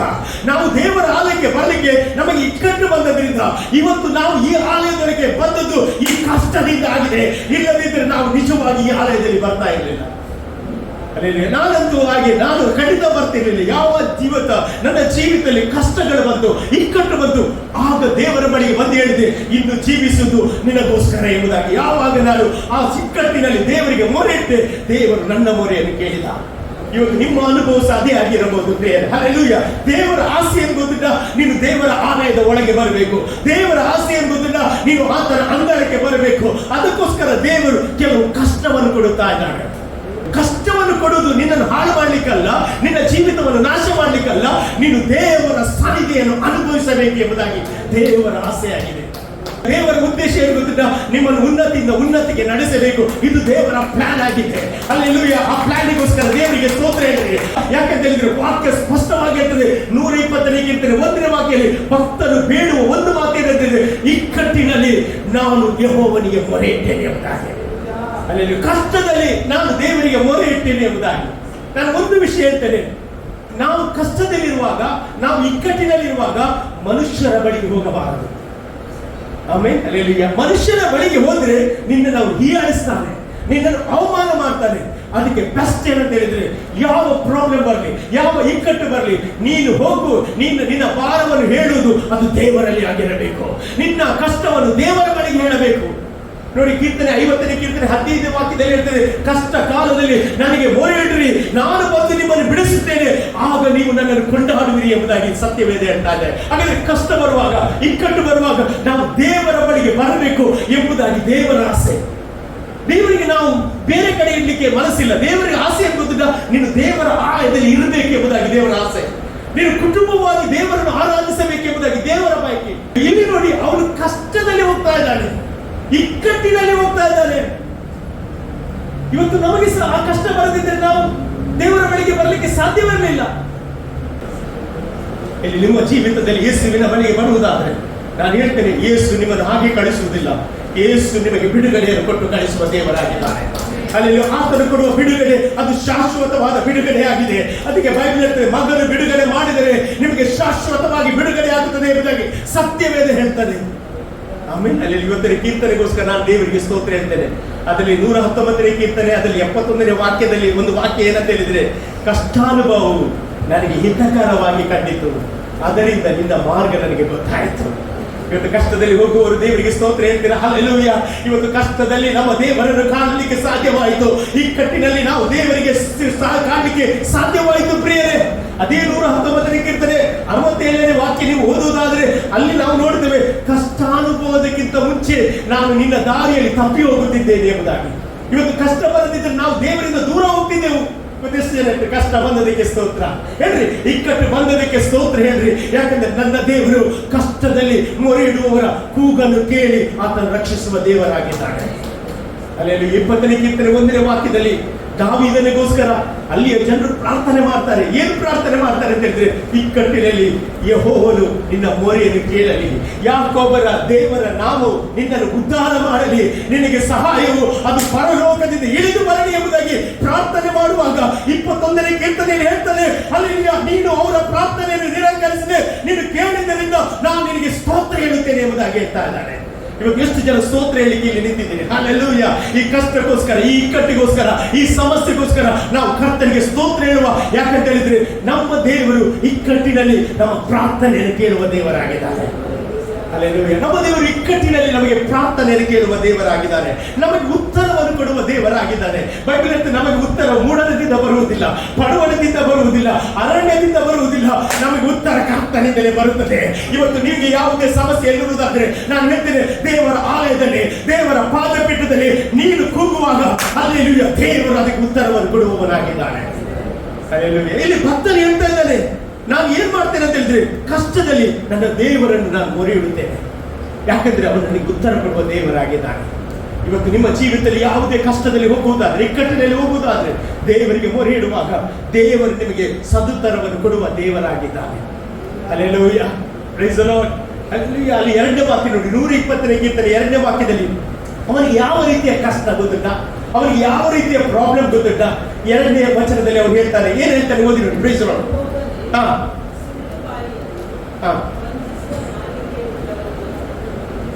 ಇವನ ಪ್ರಾಬ್ಲಮ್ ಏನ್ ಗೊತ್ತಿಲ್ಲ, ಇವನ ಕಷ್ಟಕ್ಕೆ ಪ್ರಾಬ್ಲಮ್ ಏನ್ ಗೊತ್ತಿಲ್ಲ. ಅವನು ಹೇಳ್ತಾನೆ, ಯೆಹೋವನ ಸುಳ್ಳು ಬಾಯಿಯು ವಂಚಿಸುವ ನಾಲಿಗೆಯು ಉಳ್ಳವರಿಂದ ನನ್ನನ್ನು ಬಿಡಿಸು. ಅದರ ಅರ್ಥ ಏನಂತ ಹೇಳಿದ್ರೆ, ಇವನೊಬ್ಬ ದೇವರ ಮಗನಾಗಿದ್ರು ಸಹ ನೀತಿವಂತನಾಗಿದ್ದ, ಯಾವ ತಪ್ಪನ್ನು ಮಾಡಿದವನಾಗಿದ್ದಾನೆ, ದೇವರ ಮುಂದೆ ಯಥಾರ್ಥನಾಗಿದ್ದ. ಹಲ್ಲೆಲೂಯಾ. Praise the Lord. ಅಂದ್ರೆ ಈ ಸುಳ್ಳು ಬಾಯಿ, ವಂಚಿಸುವ ನಾಲಿಗೆ ಇವನಿಗೆ ಏನಾಗ್ತಿತ್ತು, ಯಾವಾಗಲೂ ಗಾಯ ಮಾಡ್ತಾ ಇತ್ತು. ನೀನು ಮಾಡದ ತಪ್ಪನ್ನು ನಿನ್ನ ಮೇಲೆ ಹೊರಿಸುವಾಗ ಅದು ನಿನಗೆ ಗಾಯವಾಗಿ ಪರಿಣಮಿಸುತ್ತದೆ. ಇವತ್ತು ನಾನು ಹೇಳ್ತೀನಿ, ಇಲ್ಲಿದ್ದ ಅನೇಕರ ಜೀವಿತದಲ್ಲಿ ನಿಮ್ಮ ಬಗ್ಗೆ ಈ ರೀತಿಯ ವಂಚನೆಯ ಮಾತುಗಳು ಬರುವಾಗ, ನೀವು ಕೇಳಬಾರದ ಮಾತುಗಳನ್ನು ಕೇಳುವಾಗ ನಿಮಗೆ ನಿಜವಾಗಿ ನೋವಾಗ್ತದೆ. ವಂಚಿಸುವ ನಾಲಿಗೆ, ಸುಳ್ಳು ನಾಲಿಗೆ, ಅದು ನಿನ್ನನ್ನು ಪೀಡಿಸಲಿಕ್ಕಲ್ಲ, ನಿನ್ನನ್ನು ಉನ್ನತಕ್ಕೆ ಆಶೀರ್ವಾದದಿಂದ ಆಶೀರ್ವಾದಕ್ಕೆ ಕೊಂಡೋಗಲಿಕ್ಕೆ ದೇವರು ಈ ಒಂದು ಕಾರ್ಯಕ್ಕೆ ಅನುಮತಿಯನ್ನು ಆತನು ಕೊಟ್ಟಿದ್ದಾನೆ. ಇವತ್ತು ಇಲ್ಲಿದ್ದರು ಅನೇಕರ ಜೀವಿತದಲ್ಲಿ ಅಲ್ಲಿ ನಿಮ್ಮ ಬಗ್ಗೆ ಅನೇಕರು ಮಾತನಾಡ್ತಾರೆ. ಅಲ್ಲಿ ಮಾತನಾಡುವವರು ಮಾತನಾಡಿ ಬಿಡಿ, ನೋಡುವ ದೇವರಿದ್ದಾನೆ, ಕೇಳುವ ದೇವರಿದ್ದಾನೆ. ಹಲ್ಲೆಲೂಯಾ. ವೈರಿಗಳ ಮುಂದೆ ಔತಣವನ್ನು ಸಿದ್ಧಪಡಿಸುವ ದೇವರಿದ್ದಾನೆ. ಹಲ್ಲೆಲೂಯಾ. ನಿನ್ನ ತಲೆಗೆ ತೈಲವನ್ನು ಹಚ್ಚಿ ನಿನ್ನ ಪಾತ್ರೆಯನ್ನು ಹೊರಸೂಸುವಂತೆ ಮಾಡುವ ಕರ್ತನಿದ್ದಾನೆ. ನೀನು ಆತನಿಗೆ ಮೊರೆ ಇಡುವುದಾದರೆ, ಆತನು ಮೊರೆ ಇಡುವುದಾದರೆ ನಿಶ್ಚಯವಾಗಿ ಹೇಳ್ತೇನೆ, ನಿನ್ನ ಪರವಾಗಿ ಅವನು ಯುದ್ಧ ಮಾಡುವ ದೇವರವನಾಗಿದ್ದಾನೆ. ಹಲ್ಲೆಲೂಯಾ. ಎಷ್ಟು ಜನ ನಂಬ್ತೀನಿ, ನಿನಗೋಸ್ಕರ ಯುದ್ಧ ದೇವರು ಮಾಡುತ್ತಾನೆ, ನಿನಗೋಸ್ಕರ ಅದ್ಭುತಗಳನ್ನು ಕರ್ತನು ಮಾಡುತ್ತಾನೆ. ಹಲ್ಲೆಲೂಯಾ. ಯಾಕೆಂತ ಹೇಳಿದ್ರೆ ನಮ್ಮ ದೇವರು ಪ್ರಾರ್ಥನೆಯನ್ನು ಕೇಳುವ ದೇವರಾಗಿದ್ದಾನೆ. Hallelujah. Praise the Lord. Amen. Hallelujah. ಕೆಲವರೆಲ್ಲ ಹೇಳುವಾಗ ನೋವಾಗ್ತದೆ. ಹಲ್ಲೆಲೂಯಾ. ಯಾಕಂತ ಹೇಳಿದ್ರೆ ನಾವು ಆ ರೀತಿ ಇಲ್ಲದಿರುವಾಗ, ನಮ್ಮ ಬಗ್ಗೆ ಆ ರೀತಿ ಮಾತನಾಡುವಾಗ ನಮಗೆ ನೋವಾಗ್ತದೆ. ಇವತ್ತು ಆ ಮಾತುಗಳನ್ನು ಇವತ್ತು ಕೇಳಿದ್ರೆ ಮೊದಲು ದೇವರಿಗೆ ಸ್ತೋತ್ರ ಹೇಳಿ. ಹಲ್ಲೆಲೂಯಾ. ದೇವರೇ, ನನ್ನ ಮಾತುಗಳನ್ನು ಕೇಳಿದೆ, ಈ ಮಾತುಗಳನ್ನು ನಾನು ಕೇಳಿದೆ, ಆದರೆ ನೀನು ನನ್ನ ದೇವರು, ನೀನು ನನ್ನ ಗೌರವವನ್ನು ಕಾಪಾಡುವ ದೇವರು, ನೀನು ನನ್ನ ತಲೆ ಎತ್ತುವಂತೆ ಮಾಡುವ ದೇವರು ಎಂಬುದಾಗಿ ಹೇಗೆ ದಾವೀದನು ಕಷ್ಟ ಕಾಲದಲ್ಲಿ ದೇವರ ಮೇಲೆ ನಂಬಿಕೆ ಇಟ್ಟರು, ಇವತ್ತು ನೀವು ಸಹ ನಂಬ್ರಿ, ದೇವರು ನಿಶ್ಚಯವಾಗಿ ನಿಮ್ಮ ತಲೆ ಎತ್ತುವಂತೆ ಮಾಡುವವನಾಗಿದ್ದಾನೆ. ದೇವರು ನಿಮ್ಮ ಗೌರವವನ್ನು ಕಾಪಾಡುವ ದೇವರಾಗಿದ್ದಾನೆ.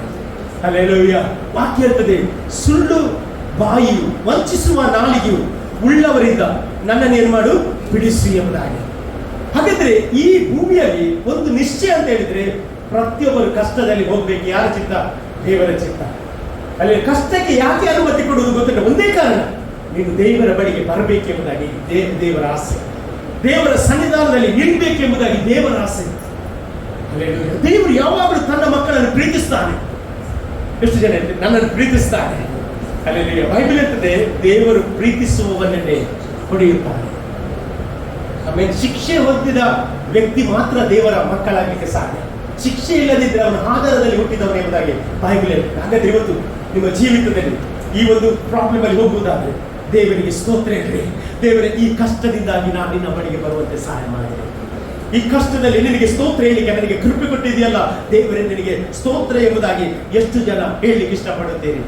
ಯೇಸು ಸ್ವಾಮಿ ಹೇಳ್ತಾನೆ, ಯೋಹಾನ ಬರೆದ ಸುವಾರ್ತೆ 16ನೇ ಅಧ್ಯಾಯ 33ನೇ ವಾಕ್ಯದಲ್ಲಿ ಹೇಳ್ತದೆ, ಲೋಕದಲ್ಲಿ ನಿಮಗೆ ಸಂಕಟ ಉಂಟು, ಲೋಕದಲ್ಲಿ ನಿಮಗೆ ಕಷ್ಟ ಉಂಟು, ಧೈರ್ಯವಾಗಿರಿ, ಲೋಕವನ್ನು ನಾನು ಜಯಿಸಿದ್ದೇನೆ ಎಂಬುದಾಗಿ ಯೇಸು ಸ್ವಾಮಿ ಹೇಳ್ತಾರೆ. ಹಾಗಾದ್ರೆ ಲೋಕವನ್ನು ಜಯಿಸಿದ ಯೇಸುವಿನ ಬಳಿಗೆ ಬರುವಾಗ ನಿನ್ನ ಕಷ್ಟಗಳು ಹೋಗುತ್ತದೆ, ನಿನ್ನ ಇಕ್ಕಟ್ಟು ಹೋಗುತ್ತದೆ, ನಿನ್ನ ಸಮಸ್ಯೆಗಳು ಹೋಗುತ್ತದೆ, ನಿನ್ನ ಬಡತನಗಳು ಹೋಗುತ್ತದೆ, ನಿನ್ನ ಶಾಪ ಪಾಪಗಳು ತೆಗೆಯಲ್ಪಡುತ್ತದೆ. ಮಾಟ ಮಂತ್ರ ಶಕ್ತಿ ಯಾವುದಿದ್ರು ಸಹ ಆತನು ಜಯಶಾಲಿ ಅದರಿಂದ ಆತನು ಹೊರಗೆ ತರುವ ದೇವರಾಗಿದ್ದಾನೆ.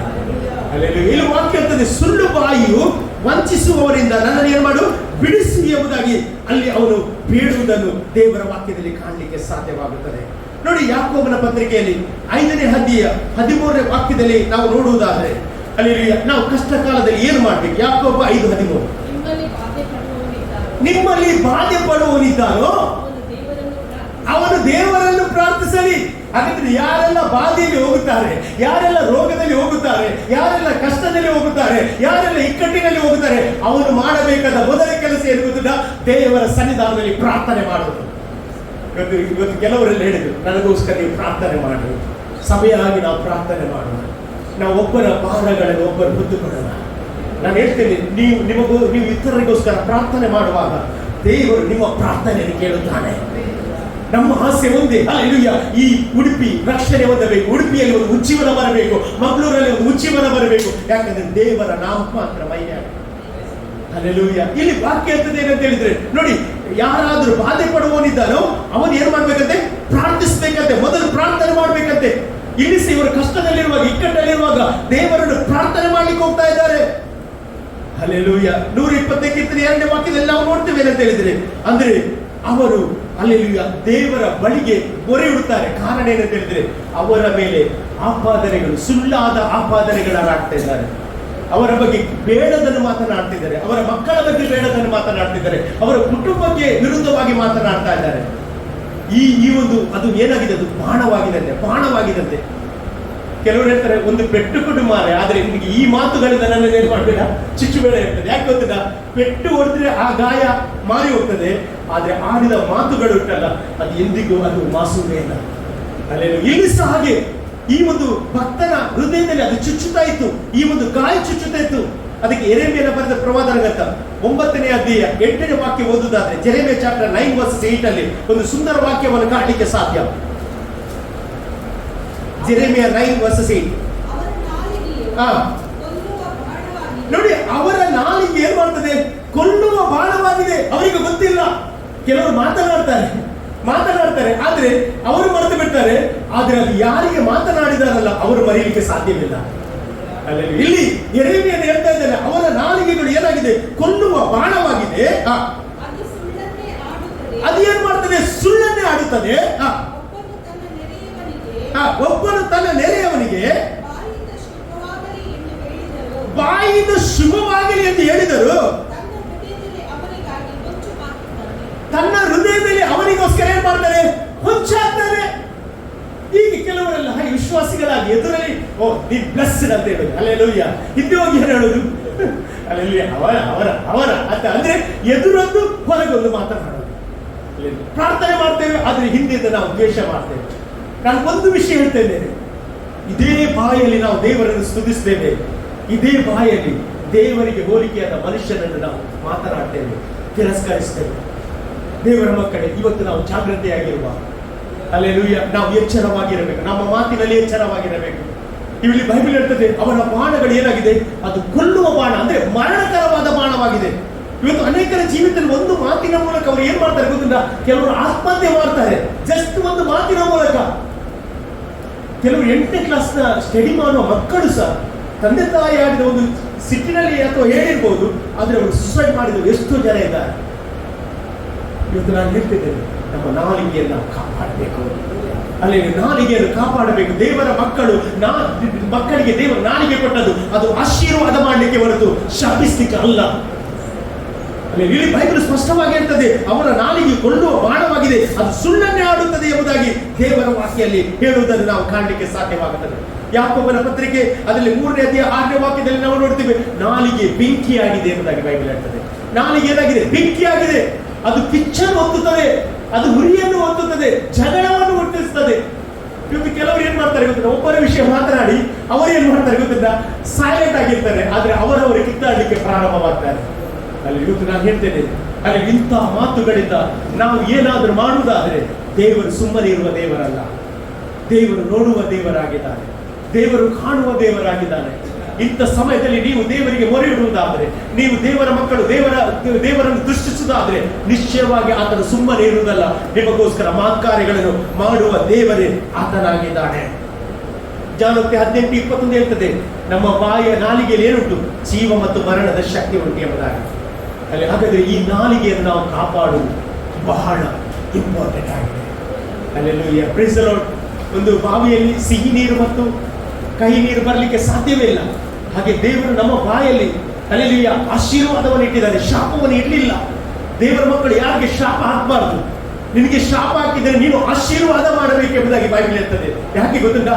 ಮನುಷ್ಯ ಏನು ಬಿತ್ತುತ್ತಾನೆ ಅದನ್ನೇ ಕೊಯ್ಯುತ್ತಾನೆ. ಅಲ್ಲಿ ಇವತ್ತು ನಾವು ಆಶೀರ್ವಾದವನ್ನು ಮಾತನಾಡುವ, ಸಭೆಗೆ ಆಶೀರ್ವಾದವನ್ನು ಮಾತನಾಡುವ, ಕುಟುಂಬಕ್ಕೆ ಆಶೀರ್ವಾದವನ್ನು ಮಾಡುವ. ಯಾಕಂತ ಹೇಳಿದ್ರೆ ನಿನ್ನ ದೇವರು ನಿನ್ನನ್ನು ಆಶೀರ್ವಾದ ಮಾಡುವ ದೇವರಾಗಿದ್ದಾನೆ. ತನ್ನ ಮಕ್ಕಳನ್ನು ಉದ್ಧರಿಸುವ ದೇವರು ಅವನಾಗಿದ್ದಾನೆ ಎಂಬುದಾಗಿ ಹೇಳಲಿಕ್ಕೆ ಇಷ್ಟಪಡುತ್ತೇನೆ. ಹಲ್ಲೆಲೂಯ. ಇಲ್ಲಿ ನಾವು ನೋಡುತ್ತೇವೆ, ಆ ದೇವರ ಮಗನ ವಿರುದ್ಧ ಸುಳ್ಳು ಸಾಕ್ಷಿ ಹೇಳ್ತಾರೆ, ಸುಳ್ಳು ಮಾತನಾಡ್ತಾ ಇದ್ದಾರೆ. ಅವರು ಮಾಡದ ತಪ್ಪುಗಳನ್ನು ಅವರ ವಿಷಯದಲ್ಲಿ ಹೇಳಿ ಅವರ ಹೆಸರನ್ನು ಕೆಡಿಸ್ತಾ ಇದ್ದಾರೆ, ಅವರ ಮಾನವನ್ನು ಕೆಡಿಸ್ತಾ ಇದ್ದಾರೆ. ಇವತ್ತು ಎಷ್ಟು ಜನ ಹೇಳ್ತೀರಿ, ನನ್ನ ಮಾನವನ್ನು ಕಾಪಾಡುವವನು ದೇವರೇ, ನನ್ನ ಗೌರವವನ್ನು ಕಾಪಾಡುವವನು ದೇವರೇ ಎಂಬುದಾಗಿ ಎಷ್ಟು ಜನ ಇವತ್ತು ಹೇಳಲಿಕ್ಕೆ ಇಷ್ಟಪಡ್ತಾ ಇದ್ದೀರಿ. ಅಲ್ಲೆಲ್ಲೂಯ್ಯ. ಇಂಥ ಒಂದು ಪರಿಸ್ಥಿತಿಯಲ್ಲಿ ಹೋಗುವಾಗ ನಾನು ಹೇಳಿದ್ದು, ದೇವರು ಸುಮ್ಮನೆ ಇರುವ ದೇವರಲ್ಲ. ಅಲ್ಲೆಲ್ಲೂಯ್ಯ. ಈ ಒಂದು ಸಂದರ್ಭದಲ್ಲಿ ಅವನು ಮೊರೆ ಇಡುವಾಗ ಅಲ್ಲಿ ನಾವು ನೋಡ್ತೇವೆ, 3ನೇ ವಾಕ್ಯ 120 ಕೇಳ್ತಾರೆ. 3ನೇ ವಾಕ್ಯದಲ್ಲಿ ಒಂದು ಪ್ರಶ್ನೆ ಅಲ್ಲಿ ಕೇಳ್ತಾ ಉಂಟು. ಏನು ಪ್ರಶ್ನೆ ಅಂತ ಹೇಳಿದ್ರೆ, ವಂಚಿಸುವ ನಾಲಿಗೆ ದೇವರು ನಿನಗೇನು ಕೊಡಬೇಕು? ಅಲ್ಲೆಲ್ಲೂಯ್ಯ. ಅಂದ್ರೆ ವಂಚಿಸುವ, ನೀನು ಆಡಿದೆಯಲ್ಲ, ಸುಳ್ಳು ಹೇಳಿದೆಯಲ್ಲ, ಒಬ್ಬನ ಜೀವಿತದಲ್ಲಿ ಅವನು ಮಾಡದನ್ನು ನೀನು ಮಾಡಿದೆ ಅಂತ ಹೇಳಿದೆಯಲ್ಲ, ಅವನ ಕುಟುಂಬದ ವಿರುದ್ಧ ನೀನು ಗಾಯ ಮಾಡಿದೆಯಲ್ಲ, ಅವನು ನನಗೆ ಮೊರೆ ಇಟ್ಟಿದ್ರಿಂದ ಹಲ್ಲೆಲೂಯಾ ನಿನಗೆ ದೇವರು ಒಂದು ದೊಡ್ಡ ಶಿಕ್ಷೆ ಕೊಡ್ತಾನಂತ ಅದರ ಅರ್ಥ. ಅಲ್ಲಿ ನಾನು ಹೇಳ್ತೇನೆ, ದೇವರ ಮಗನೇ, ನಿನ್ನ ವಿರುದ್ಧ ಯಾರು ಮಾತನಾಡಿದ್ರೆ ನೀನು ಶಿಕ್ಷೆ ಕೊಡಬೇಡ, ನೀನು ಮುಯಿಗೆ ಮುಯಿ ತೀರಿಸಬೇಡ. ಮುಯಿಗೆ ಮುಯಿ ತೀರಿಸುವುದು ಅದು ದೇವರ ಕೆಲಸವಾಗಿದೆ. Hallelujah, praise the Lord. ಹಾಗಾದ್ರೆ ನೋಡಿ, ದೇವರು ಕೊಡುವ ಶಿಕ್ಷೆ ಅದು ಭಯಂಕರ ಘೋರವಾದ ಶಿಕ್ಷೆ ಆಗಿದೆ. Hallelujah, praise the Lord. ನಾನು ಹೇಳ್ತೇನೆ, ನಿಮ್ಮ ವಿರುದ್ಧ ಯಾರಾದರೂ ಸುಳ್ಳು ಸಾಕ್ಷಿ ಹೇಳುವುದಾದ್ರೆ, ಸುಳ್ಳು ಮಾತನಾಡುವುದಾದ್ರೆ, ನಿಮ್ಮ ಹೆಸರನ್ನು ಕೆಡಿಸುವುದಾದ್ರೆ, ನಾನು ಹೇಳ್ತೇನೆ, ದೇವರು ಏನ್ ಮಾಡ್ತಾರೆ ಗೊತ್ತುಂಟಾ? ನಿನ್ನ ವಿರುದ್ಧ ಯಾರು ಸುಳ್ಳು ಹೇಳಿದ್ರಲ್ಲ, ಸುಳ್ಳು ಸಾಕ್ಷಿ ಹೇಳಿದ್ರಲ್ಲ, ಅವರ ಮನೆಯಲ್ಲಿ ಅವರ ಮಕ್ಕಳನ್ನು ಅವರ ವಿರುದ್ಧವಾಗಿ ಎಬ್ಬಿಸ್ತಾನೆ. ಎಷ್ಟು ಜನ ಬಿಲಿ ಮಾಡ್ತೇವೆ? ನಾನು ಹೇಳ್ತೇನೆ, ಹಲ್ಲೆಲೂಯಾ. ಅವನು ನಿನ್ನ ವಿರುದ್ಧ ಬಾಣ ಹಾಕಿದ, ಆದರೆ ಅವನಿಗೆ ಗೊತ್ತಿಲ್ಲ ಅವನ ಮನೆಯಲ್ಲಿ ಅವನ ವಿರುದ್ಧವಾಗಿ ಬಾಣಗಳು ಎದ್ದು ಇರುತ್ತದೆ ಅಂತಾನೆ. ಅಲ್ಲಿ ಅದು ನಾವು ನೋಡ್ಲಿಕ್ಕೆ ಸಾಧ್ಯ. 4ನೇ ವಾಕ್ಯ 125 ಇರ್ತದೆ. 4ನೇ ವಾಕ್ಯದಲ್ಲಿ ನಾವು ಕಾಣಲಿಕ್ಕೆ ಸಾಧ್ಯ. ಅಲ್ಲಿ ಹೇಳ್ತದೆ, ಶೂರನ ಹದವಾದ ಬಾಣಗಳನ್ನು ಅಂತ. ಶೂರನ ಅಂತ ಹೇಳಿದ್ರೆ ಯಾರು? ನಮ್ಮ ದೇವರು ಏನಾಗಿದ್ದಾನೆ? ಶೂರನಾಗಿದ್ದಾನೆ. ಇವತ್ತು ನಾನೇ ನಿನ್ನ ವಿರುದ್ಧ ಯಾರಾದರೂ ಆಪಾದನೆ ಮಾಡುವುದಾದ್ರೆ, ನಿನ್ನ ವಿರುದ್ಧ ಸುಳ್ಳು ಮಾತನಾಡಿರುವುದಾದ್ರೆ, ನಿನ್ನ ಜೀವಿತದಲ್ಲಿ ನಿನ್ನ ಚರಿತ್ರೆಯನ್ನು ಅವನು ಹಾಳು ಮಾಡಿದ್ರೆ, ನಾನು ಹೇಳ್ತೇನೆ, ನೀನು ಶೂರನ ಬಾಣವನ್ನು ಎದುರಿಸಬೇಕಾಗ್ತದೆ. ಅಲ್ಲಿ ಆ ಶೂರ ಬೇರೆ ಯಾರಲ್ಲ, ನಾವು ಆರಾಧಿಸುವ ಯೇಸು ಸ್ವಾಮಿ ಆಗಿದ್ದಾರೆ. ಅಲ್ಲಿ ಯೇಸು ಸ್ವಾಮಿ ಆಗಿದ್ದಾರೆ. ಹಲ್ಲೆಲೂಯಾ. ಬೈಬಲ್ ಹೇಳ್ತದೆ, ಶೂರನ ಹದವಾದ ಬಾಣವನ್ನು ಎದುರಿಸಬೇಕಾಗುತ್ತದೆ ಎಂಬುದಾಗಿ ಸತ್ಯವೇದ ಅಲ್ಲಿ ಹೇಳಲಿಕ್ಕೆ ಸಾಧ್ಯವಾಗುತ್ತದೆ. ಈ ಬಾಣ ಯಾವ ರೀತಿಯ ಬಾಣ ಗೊತ್ತುಂಟಾ? ನಾವು ಕೀರ್ತನೆಗಳ ಪುಸ್ತಕ 45ನೇ ಕೀರ್ತನೆ 5ನೇ ವಾಕ್ಯ ಓದಿ ನೋಡಿ. Psalm number 45 verses 5. ಕೀರ್ತನೆ 45ನೇ ಕೀರ್ತನೆ 5ನೇ ವಾಕ್ಯ. ನಿನ್ನ ಬಾಣಗಳು ಮಹಾ ತೀಕ್ಷ್ಣವಾಗಿರುವುದು, ಅದು ರಾಜ ವಿರೋಧಿಗಳ ಎದೆಯನ್ನು ಭೇದಿಸುವವು. ಶತ್ರು ಜನಗಳು ನಿನ್ನ ಪಾದದ ಕೆಳಗೆ ಬೀಳ್ತಾರೆ. ಎಷ್ಟು ಜನ ಅಂತೀರಾ? ಹಲ್ಲೆಲೂಯಾ. ಇವತ್ತು ನಾನು ಹೇಳ್ತೇನೆ, ದೇವರ ಬಾಣ ಅಂದ್ರೆ ನೀನು ಬಾಣ ಬಿಡಬಹುದು, ಅಂದ್ರೆ ನೀನು ಬಾಣ ಬಿಟ್ಟರೆ ಸಹ ಅವರಿಗೆ ಸ್ವಲ್ಪ ಗಾಯವಾಗಿರಬಹುದು, ಸ್ವಲ್ಪ ಅವಮಾನವಾಗಿರಬಹುದು, ಸ್ವಲ್ಪ ನೋವಾಗಿರಬಹುದು. ಆದರೆ ದೇವರು ಬಾಣ ಬಿಡುವಾಗ ಬೈಬಲ್ ಹೇಳ್ತದೆ, ನಿನ್ನ ವಿರುದ್ಧ ಯಾರು ಮಾತನಾಡಿದಾರಲ್ಲ ಅವರೇ ನಿನ್ನ ಕಾಲ ಕೆಳಗೆ ಬೀಳುವಂತೆ ಮಾಡುತ್ತಾರೆ. ಎಷ್ಟು ಜನ ಬೀಳು ಮಾಡ್ತಾರೆ? ಹಲ್ಲೆಲೂಯಾ. ನಿನ್ನ ಹತ್ತಿರಕ್ಕೆ ನಿನ್ನ ವಿರುದ್ಧ ಮಾತನಾಡಿದವರು ಮತ್ತೆ ಹೇಳ್ತಾರೆ, ನಾನು ಮಾಡಿದ್ದು ತಪ್ಪಾಯಿತು, ನನ್ನನ್ನು ಕ್ಷಮಿಸಿ ಅಂತ ಹೇಳುವಂತೆ ದೇವರು ಮಾಡುವಂತೆ ಮಾಡುತ್ತಾರೆ. ಹಾಗಾಗಿ ನಾವು ಕಾಯುವ. ಹಲ್ಲೆಲೂಯಾ. ನಮ್ಮ ವಿರೋಧಿಯನ್ನು ನಾವು ಶಿಕ್ಷೆ ಮಾಡುವುದು ಬೇಡ. ದೇವರ ಸಮಯ ಹತ್ತಿರವಾಗಿದೆ, ದೇವರ ಸಮಯ ಹತ್ತಿರವಾಗಿದೆ. ಅಲ್ಲಿ ಸತ್ಯವೇದ ಹೇಳ್ತದೆ, ಶೂರನ ಹದವಾದ ಬಾಣಗಳಲ್ಲಿ ಎಂಬುದಾಗಿ ಅಲ್ಲಿ ವಾಕ್ಯ ಹೇಳ್ತಾ ಉಂಟು. ಹಲ್ಲೆಲೂಯಾ. ಅದು ರಾಜ್ಯ ವಿರೋಧಿಗಳ ಎದೆಯನ್ನು ಭೇದಿಸ್ತದೆ ಅಂತ. ಭೇದಿಸ್ತದೆ ಅಂತ ಹೇಳಿದ್ರೆ ಸೀಳಿ ಬಿಡ್ತದೆ ಅಂತ. ಇವತ್ತು ನಾನು ಹೇಳ್ತೇನೆ, ನೀನು ಏನು ಮಾಡಬೇಡ, ಮಾಡುವುದೆಲ್ಲ ದೇವರಿಗೆ ಬಿಟ್ಟು ಬಿಡು. ಎಷ್ಟು ಜನ ಹೇಳ್ತೇನೆ? ಹಲ್ಲೆಲೂಯಾ. ಇವತ್ತು ದೇವರ ಕಡೆಗೆ ನಿಮ್ಮನ್ನು ಒಪ್ಪಿಸುವುದಾದ್ರೆ, ಈ ಕಷ್ಟ ಬಂದದ್ದು ನಿಜ, ಇಕ್ಕಟ್ಟು ಬಂದದ್ದು ನಿಜ, ಸಮಸ್ಯೆ ಬಂದದ್ದು ನಿಜ, ಅವಮಾನ ಬಂದದ್ದು ನಿಜ, ನಿನ್ನ ವಿರುದ್ಧ ಆಪಾದನೆ ಬಂದದ್ದು ನಿಜ, ಆದರೆ ನಿನಗೆ ನನಗೊಬ್ಬ ದೇವರಿದ್ದಾನೆ. ಅವನ ಬಾಣಗಳು ಹಲ್ಲೆಲೂಯ ಕಾರ್ಯ ಮಾಡ್ಲಿಕ್ಕೆ ಹೋಗ್ತಾ ಉಂಟು. ನಿನ್ನ ವಿರುದ್ಧ ಏನೆಲ್ಲ ಮಾತನಾಡಿದ್ರು ಅದರ ವಿರುದ್ಧ ಅವನು ಬಾಣವನ್ನು ಚಲಿಸುವಾಗ ಆ ಶತ್ರು ನಿಲ್ಲಿಕ್ಕೆ ಆಗುವುದಿಲ್ಲ. ಅವನಿಗೆ ಬೇರೆ ಮಾರ್ಗವಿಲ್ಲದೆ ಅವನು ನಿನ್ನ ಬಳಿಗೆ ಕಾಲ ಬುಡಗೆ ಬರುವಂತೆ ದೇವರು ಮಾಡುತ್ತಾನೆ. ಹಲ್ಲೆಲೂಯ. ಮಾತ್ರವಲ್ಲ, ಅಲ್ಲಿ ವಾಕ್ಯ ಇರ್ತದೆ ನೋಡಿ, ನೆಕ್ಸ್ಟ್ ವಾಕ್ಯ 4ನೇ ವಾಕ್ಯ, ಯಾವ ಹೆಚ್ಚಿನ ಶಿಕ್ಷೆಯನ್ನು ಒದಗಿಸಬೇಕು. ನಂತರ ಹೇಳ್ತದೆ, ಶೂರನ ಹದವಾದ ಬಾಣಗಳನ್ನು ಜಾಲಿಯ ಕೆಂಡಗಳನ್ನು ನಿನಗೆ ಕೊಡಲಿ ಎಂಬುದಾಗಿ. ನೋಡಿ ಅಲ್ಲಿ ವಾಕ್ಯ ಇರ್ತದೆ, ಜಾಲಿಯ ಕೆಂಡಗಳನ್ನು ನಿನಗೆ ಕೊಡಲಿ ಅಂತ. ಅಂದ್ರೆ ಇಂಗ್ಲಿಷ್ ನಲ್ಲಿ ಬ್ರೂಮ್ ಟ್ರೀ ಅಂದ್ರೆ ಈ ಒಂದು ಮರದ ವಿಶೇಷ ಏನಂತ ಹೇಳಿದ್ರೆ, ಇದು 12 ಅಡಿ ಬೆಳೆಯುವ ಮರವಾಗಿದೆ. ಜಾಲಿ, ಅಲ್ಲಿ ಬೈಬಲ್ ಹೇಳಿದ ಪ್ರಕಾರ ಜಾಲಿಯ ಮರ ಇದು 12 ಅಡಿ ಎತ್ತರದ ಒಂದು ಮರ ಆಗಿದೆ. ಈ ಮರದ ವಿಶಿಷ್ಟತೆ ಏನಂತ ಹೇಳಿದ್ರೆ, ಈ ಮರಕ್ಕೆ ಬೆಂಕಿ ಕೊಟ್ರೆ ಇದು ಬೇಗ ಏನಾಗುದಿಲ್ಲ, ನೊಂದು ಹೋಗುದಿಲ್ಲ, ಕೆಂಡ ಹಾಗೆ ಇರ್ತದೆ. ಈ ಒಂದು ಜಾಲಿಯ ಮರವನ್ನು ಯಾರ ಮೇಲೆ ಇಡ್ತಾರಂತೆ ದೇವರು? ಶತ್ರುವಿನ ಮೇಲೆ ಇಡ್ತಾರಂತೆ. ಆಮೇಲೆ ಸಂತೋಷ. Hallelujah, praise the Lord. ನಿನ್ನ ವಿರುದ್ಧವಾಗಿ ಯಾರು ಮಾತನಾಡಿದ್ದಾರೆ ಅವರ ವಿರುದ್ಧ ಒಂದು ಬೆಂಕಿಯನ್ನು ದೇವರಿಡ್ತಾನೆ. ಆ ಬೆಂಕಿ ಎಲ್ಲಿಯ ತನಕ ಅಂತ ಹೇಳಿದ್ರೆ ಅದು ನಿತ್ಯವಾಗಿರುತ್ತದೆ. ದೇವರ ಮಕ್ಕಳೇ, ನಾನು ದೇವರನ್ನು ಕಂಡಿದ್ದೇವಲ್ಲ, ಅಲ್ಲಿ ದೇವರ ಮಕ್ಕಳ ವಿರುದ್ಧ ಯಾರಾದರೂ ನಿಂತರೆ ದೇವರವರಿಗೋಸ್ಕರ ನಿಲ್ತಾನೆ. ಆಮೇಲೆ ನಂಬ್ತೀರ? ಅಲ್ಲಿ ನಿಮ್ಮ ವಿರುದ್ಧ ನಿಲ್ಲುವುದು ಮನುಷ್ಯ ಅಲ್ಲ. ಅಲ್ಲಿ ನೀವು ಯಾರ ಇದು ನಿಂತಿದ್ದಾರೆ, ಅವರು ದೇವರ ವಿರುದ್ಧ ನಿಂತಿದ್ದಾನೆ. ಅದಕ್ಕೆ ದೇವರ ಕಣ್ಣುಗುಡ್ಡೆಯನ್ನು ತಾಕುವವನನ್ನು ದೇವರು ತಾಕ್ತಾನಂತೆ. ಅಲ್ಲಿ ಇವತ್ತು ನಾನು ಹೇಳ್ತೇನೆ ದೇವರ ಮಕ್ಕಳೇ, ನಿನ್ನ ಜೀವಿತದಲ್ಲಿ ಎಂಥದೇ ಆಗಲಿ, ನೀನು ಜಗಳ ಮಾಡ್ಲಿಕ್ಕೆ ಹೋಗ್ಬೇಡ, ನೀನು ಮಾತಾಡ್ಲಿಕ್ಕೆ ಹೋಗ್ಬೇಡ, ಸುಮ್ಮನೆ ನಿಂತು ದೇವರು ಮಾಡುವ ಕಾರ್ಯವನ್ನು ನೋಡು. ಅಲ್ಲಿ ಬೈಬಲ್ ಇರ್ತದೆ, ದೇವರು ಅಂತವ್ರಿಗೆ ಯಾವ ಶಿಕ್ಷೆ ಕೊಟ್ಟಂತೆ, ಜಾಲಿಯ ಕೆಂಡಗಳನ್ನು ನಿನಗೆ ಕೊಡಲಿ ಅಂತ ಹೇಳಿದ್ರೆ ನಿತ್ಯವಾದ ಶಿಕ್ಷೆ ದೇವರವನಿಗೆ ಕೊಡುತ್ತಾನೆ. ಹಲ್ಲೆಲೂಯಾ. ಹಾಗಾಗಿ ಇವತ್ತು ನಾವು ಯಾವಾಗಲೂ ದೇವರ ವಾಕ್ಯವನ್ನು ತಿಳಿದುಕೊಂಡವರಾಗಿ ದೇವರಿಗೆ ಭಯಭಕ್ತಿಯಿಂದ ನಡುಗುವವರಾಗಿದ್ದೇವೆ. ಅಲ್ಲಿ ನಂತರ ವಾಕ್ಯ ಹೇಳ್ತದೆ, 5ನೇ ವಾಕ್ಯ, ಅಯ್ಯೋ ನಾನು ವೇಶ್ಯಾಕಿನಲ್ಲಿ ತಗ್ಗಬೇಕಲ್ಲ, ಕೇದಾರನವರ ಪಾಳೆಯಲ್ಲಿ ವಾಸಿಸಬೇಕಾಯ್ತಲ್ಲ, ಸಮಾಧಾನವನ್ನು ಹಗೆ ಮಾಡುವುದರೊಳಗೆ ಇದ್ದು ಸಾಕಾಯಿತು, ನಾನು ಸಮಾಧಾನ ಪ್ರಿಯನಂತ ವಾಕ್ಯ ಹೇಳ್ತಾರೆ. ಅಂದ್ರೆ ಇದರ ಅರ್ಥ ಏನಂತ ಹೇಳಿದ್ರೆ, ಈ ಲೋಕದಲ್ಲಿ ನಮಗೇನುಂಟು? ಸಂಕಟ ಉಂಟು. ಹೌದಾ? ಲೋಕದಲ್ಲಿ ಸಂಕಟ ಉಂಟು. ಯಾಕಂದ್ರೆ ಎಲ್ಲರೂ ಲೋಕದವರಾದ್ದರಿಂದ ಎಲ್ಲರಿಗೆ ಕ್ರಿಸ್ತ ನಂಬಿಕೆ ಇಲ್ಲ. ಇಲ್ಲವೇ? ಹೌದಾ? ನೀವು ಸಾಕ್ಷಿ ಹೇಳಿ, ಅಲ್ಲಿ ಎಲ್ಲ ಅನ್ಯರಿದ್ದರು, ಆಮೇಲೆ ಅಲ್ಲಿ ದೇವರು ತಿಳಿಯದರು. ಆದ್ರೆ ಅಂತವರ ಮಧ್ಯೆ ದೇವರು ನಮ್ಮನ್ನು ನಿಲ್ಲಿಸುವಂತ ಹೇಳಿದ್ರೆ ಅದು ದೇವರ ಕೃಪೆಯಾಗಿದೆ. ಅಂತವರ ಮುಂದೆ ದೇವರು ನಮಗೆ ಜ್ಞಾನವನ್ನು ಕೊಡುವುದಾದ್ರೆ ಅದು ದೇವರ ಕೃಪೆಯಾಗಿದೆ. ಇಲ್ಲಿ ಅವನು ಹೇಳ್ತಾ ಇದ್ದಾನೆ, ನಾನು ಮೇಷಾಕಿನಲ್ಲಿ ತಗ್ಗಬೇಕಾಯ್ತಲ್ಲ, ಕೇದಾರವರ ಪಾಳೆಯಲ್ಲಿ ವಾಸಬೇಕಾಯ್ತಲ್ಲ. ಅಂದ್ರೆ ಅದರ ಅರ್ಥ, ನೀವು ಎಲ್ಲಿ ಹೋದ್ರೂ ಸಹ ಇಂಥ ಜನರನ್ನು ಕಾಣಲಿಕ್ಕೆ ಸಾಧ್ಯ. ಆದ್ರೆ ನಾನು ಹೇಳ್ತೇನೆ, ನಾವು ಯಾವ ಸ್ಥಳಕ್ಕೆ ಹೋದ್ರೂ ಸಹ ಒಂದು ವಿಷಯ ಕೇಳ್ಬೇಕೇನಂತ ಹೇಳಿದ್ರೆ, ನಮ್ಮ ಸಂಗಡ ಶೂರನಾದ ಯೇಸು ಕ್ರಿಸ್ತನಿದ್ದಾನೆ. ಅವನು ಇರುವುದರಿಂದ ನಮಗೆ ಯಾವ ರೀತಿಯ ಭಯ ಇಲ್ಲ. ಅವನ ಹದವಾದ ಬೆಂಕಿ, ಹದವಾದ ಖಡ್ಗಗಳು, ಹದವಾದ ಅವನ ಯಾರವಾದ ಬಾಣಗಳು ಅದು ಬೈಲಿಯನ್ನು ನಡಗಿಸಿ ಬಿಡುವಂತದ್ದಾಗಿದೆ. ಹಾಗಾಗಿ ಇವತ್ತು ಭಯಪಡುವುದು ಬೇಡ. ನಮ್ಮ ದೇವರು ನಮ್ಮ ಮೊರೆಯನ್ನು ಕೇಳುವ ದೇವರಾಗಿದ್ದಾನೆ. ಹಲ್ಲೆಲೂಯಾ. ಎಲ್ಲಿ ನಿಂತರೂ ಸಹ ಅದು ನಮ್ಮ ಸ್ಥಳ ಅಲ್ಲ, ದೇವರು ನಮ್ಮನ್ನು ಕೊಂಡು ಹೋದ ಸ್ಥಳವಾಗಿದೆ. ಹಲ್ಲೆಲೂಯಾ. ಪ್ರಿಯರೇ, ಇವತ್ತು ನಾನು ಒಂದು ವಿಷಯ ಹೇಳ್ತೇನೆ, ಇದು ನಮ್ಮ ಸ್ಥಳ ಅಲ್ಲ. ಹಲ್ಲೆಲೂಯಾ. ನಾವು ಇರುವುದು ಇವತ್ತು ಪ್ರಯಾಣವಾಗಿದೆ, ಯಾತ್ರಿಕರಾಗಿದೆ. ಹೇಗೆ ಯಾತ್ರಾ ಗೀತೆಯಲ್ಲಿ ಅವರು ಒಂದು ಸ್ಥಳದಿಂದ ಆ ಯೆರೂಸಲೇಮಿಗೆ ಹೋಗುವಾಗ ಅವರು ಯಾತ್ರಾ ಗೀತೆಯನ್ನು ಹಾಡಿಕೊಂಡು ಹೋದ ಪ್ರಕಾರ ಇವತ್ತು ನಾನು ಸಹ ನೀನು ಸಹ ಪ್ರತಿ ದೇವರ ಸನ್ನಿಧಾನದಲ್ಲಿ ಬರುವಾಗ ನಾವು ಸಹ ದೇವರ ಹತ್ರ ಹೇಳ್ಬೇಕು, ದೇವರೇ ಇದು ನನ್ನ ಸ್ಥಳ ಅಲ್ಲ, ನನ್ನ ಸ್ಥಳ ಅಲ್ಲಿ. ಅಲ್ಲಿ ನಾನು ಒಂದು ವಿಷಯ ಹೇಳ್ತೇನೆ, ಇಲ್ಲಿ ನಾವು ಆರಾಧನೆ ಮಾಡದಿದ್ದರೆ ಅಲ್ಲಿ ಆರಾಧನೆ ಮಾಡಲಿಕ್ಕೆ ಸಾಧ್ಯ ಇಲ್ಲ. ಇವತ್ತು ನಾವು ಎಷ್ಟು ಆರಾಧನೆಗೆ ಸಮಯವನ್ನು ತೆಗೆದುಕೊಳ್ತೇವೆ, ಎಷ್ಟು ಪ್ರಾರ್ಥನೆಗೆ ಸಮಯವನ್ನು ತೆಗೆದುಕೊಳ್ತೇವೆ. ದೇವರ ಮಕ್ಕಳೇ, ಈ ಒಂದು ಸ್ಥಳ ನಮ್ಮದಲ್ಲ. ನಾವು ಲೋಕದಲ್ಲಿ ಕೆಲವರೆಲ್ಲ ನೋಡ್ತಾರೆ, ಅಂದ್ರೆ ಈ ಸೀಟ್ ನನ್ನದು, ಈ ಜಾಗ ನನ್ನದು, ಇದು ಅಂದ್ರೆ ನಾವು ರಿಸರ್ವ್ ಮಾಡ್ತೇವೆ. ನಾನು ಹೇಳ್ತೇನೆ, ಯಾವುದು ರಿಸರ್ವ್ ಮಾಡಿದ್ರೆ ಸಹ ಅದು ನಮ್ಮದು ಅಲ್ಲ. ನಮ್ಮ ಸ್ಥಳ, ನಮಗೆ ರಿಸರ್ವ್ ಮಾಡಿದ ಸ್ಥಳ ಅದು ಪರಲೋಕವಾಗಿದೆ. ಅಲ್ಲಿ ಪರಲೋಕ ನಮಗೆ ಸ್ವಂತವಾಗಿದೆ.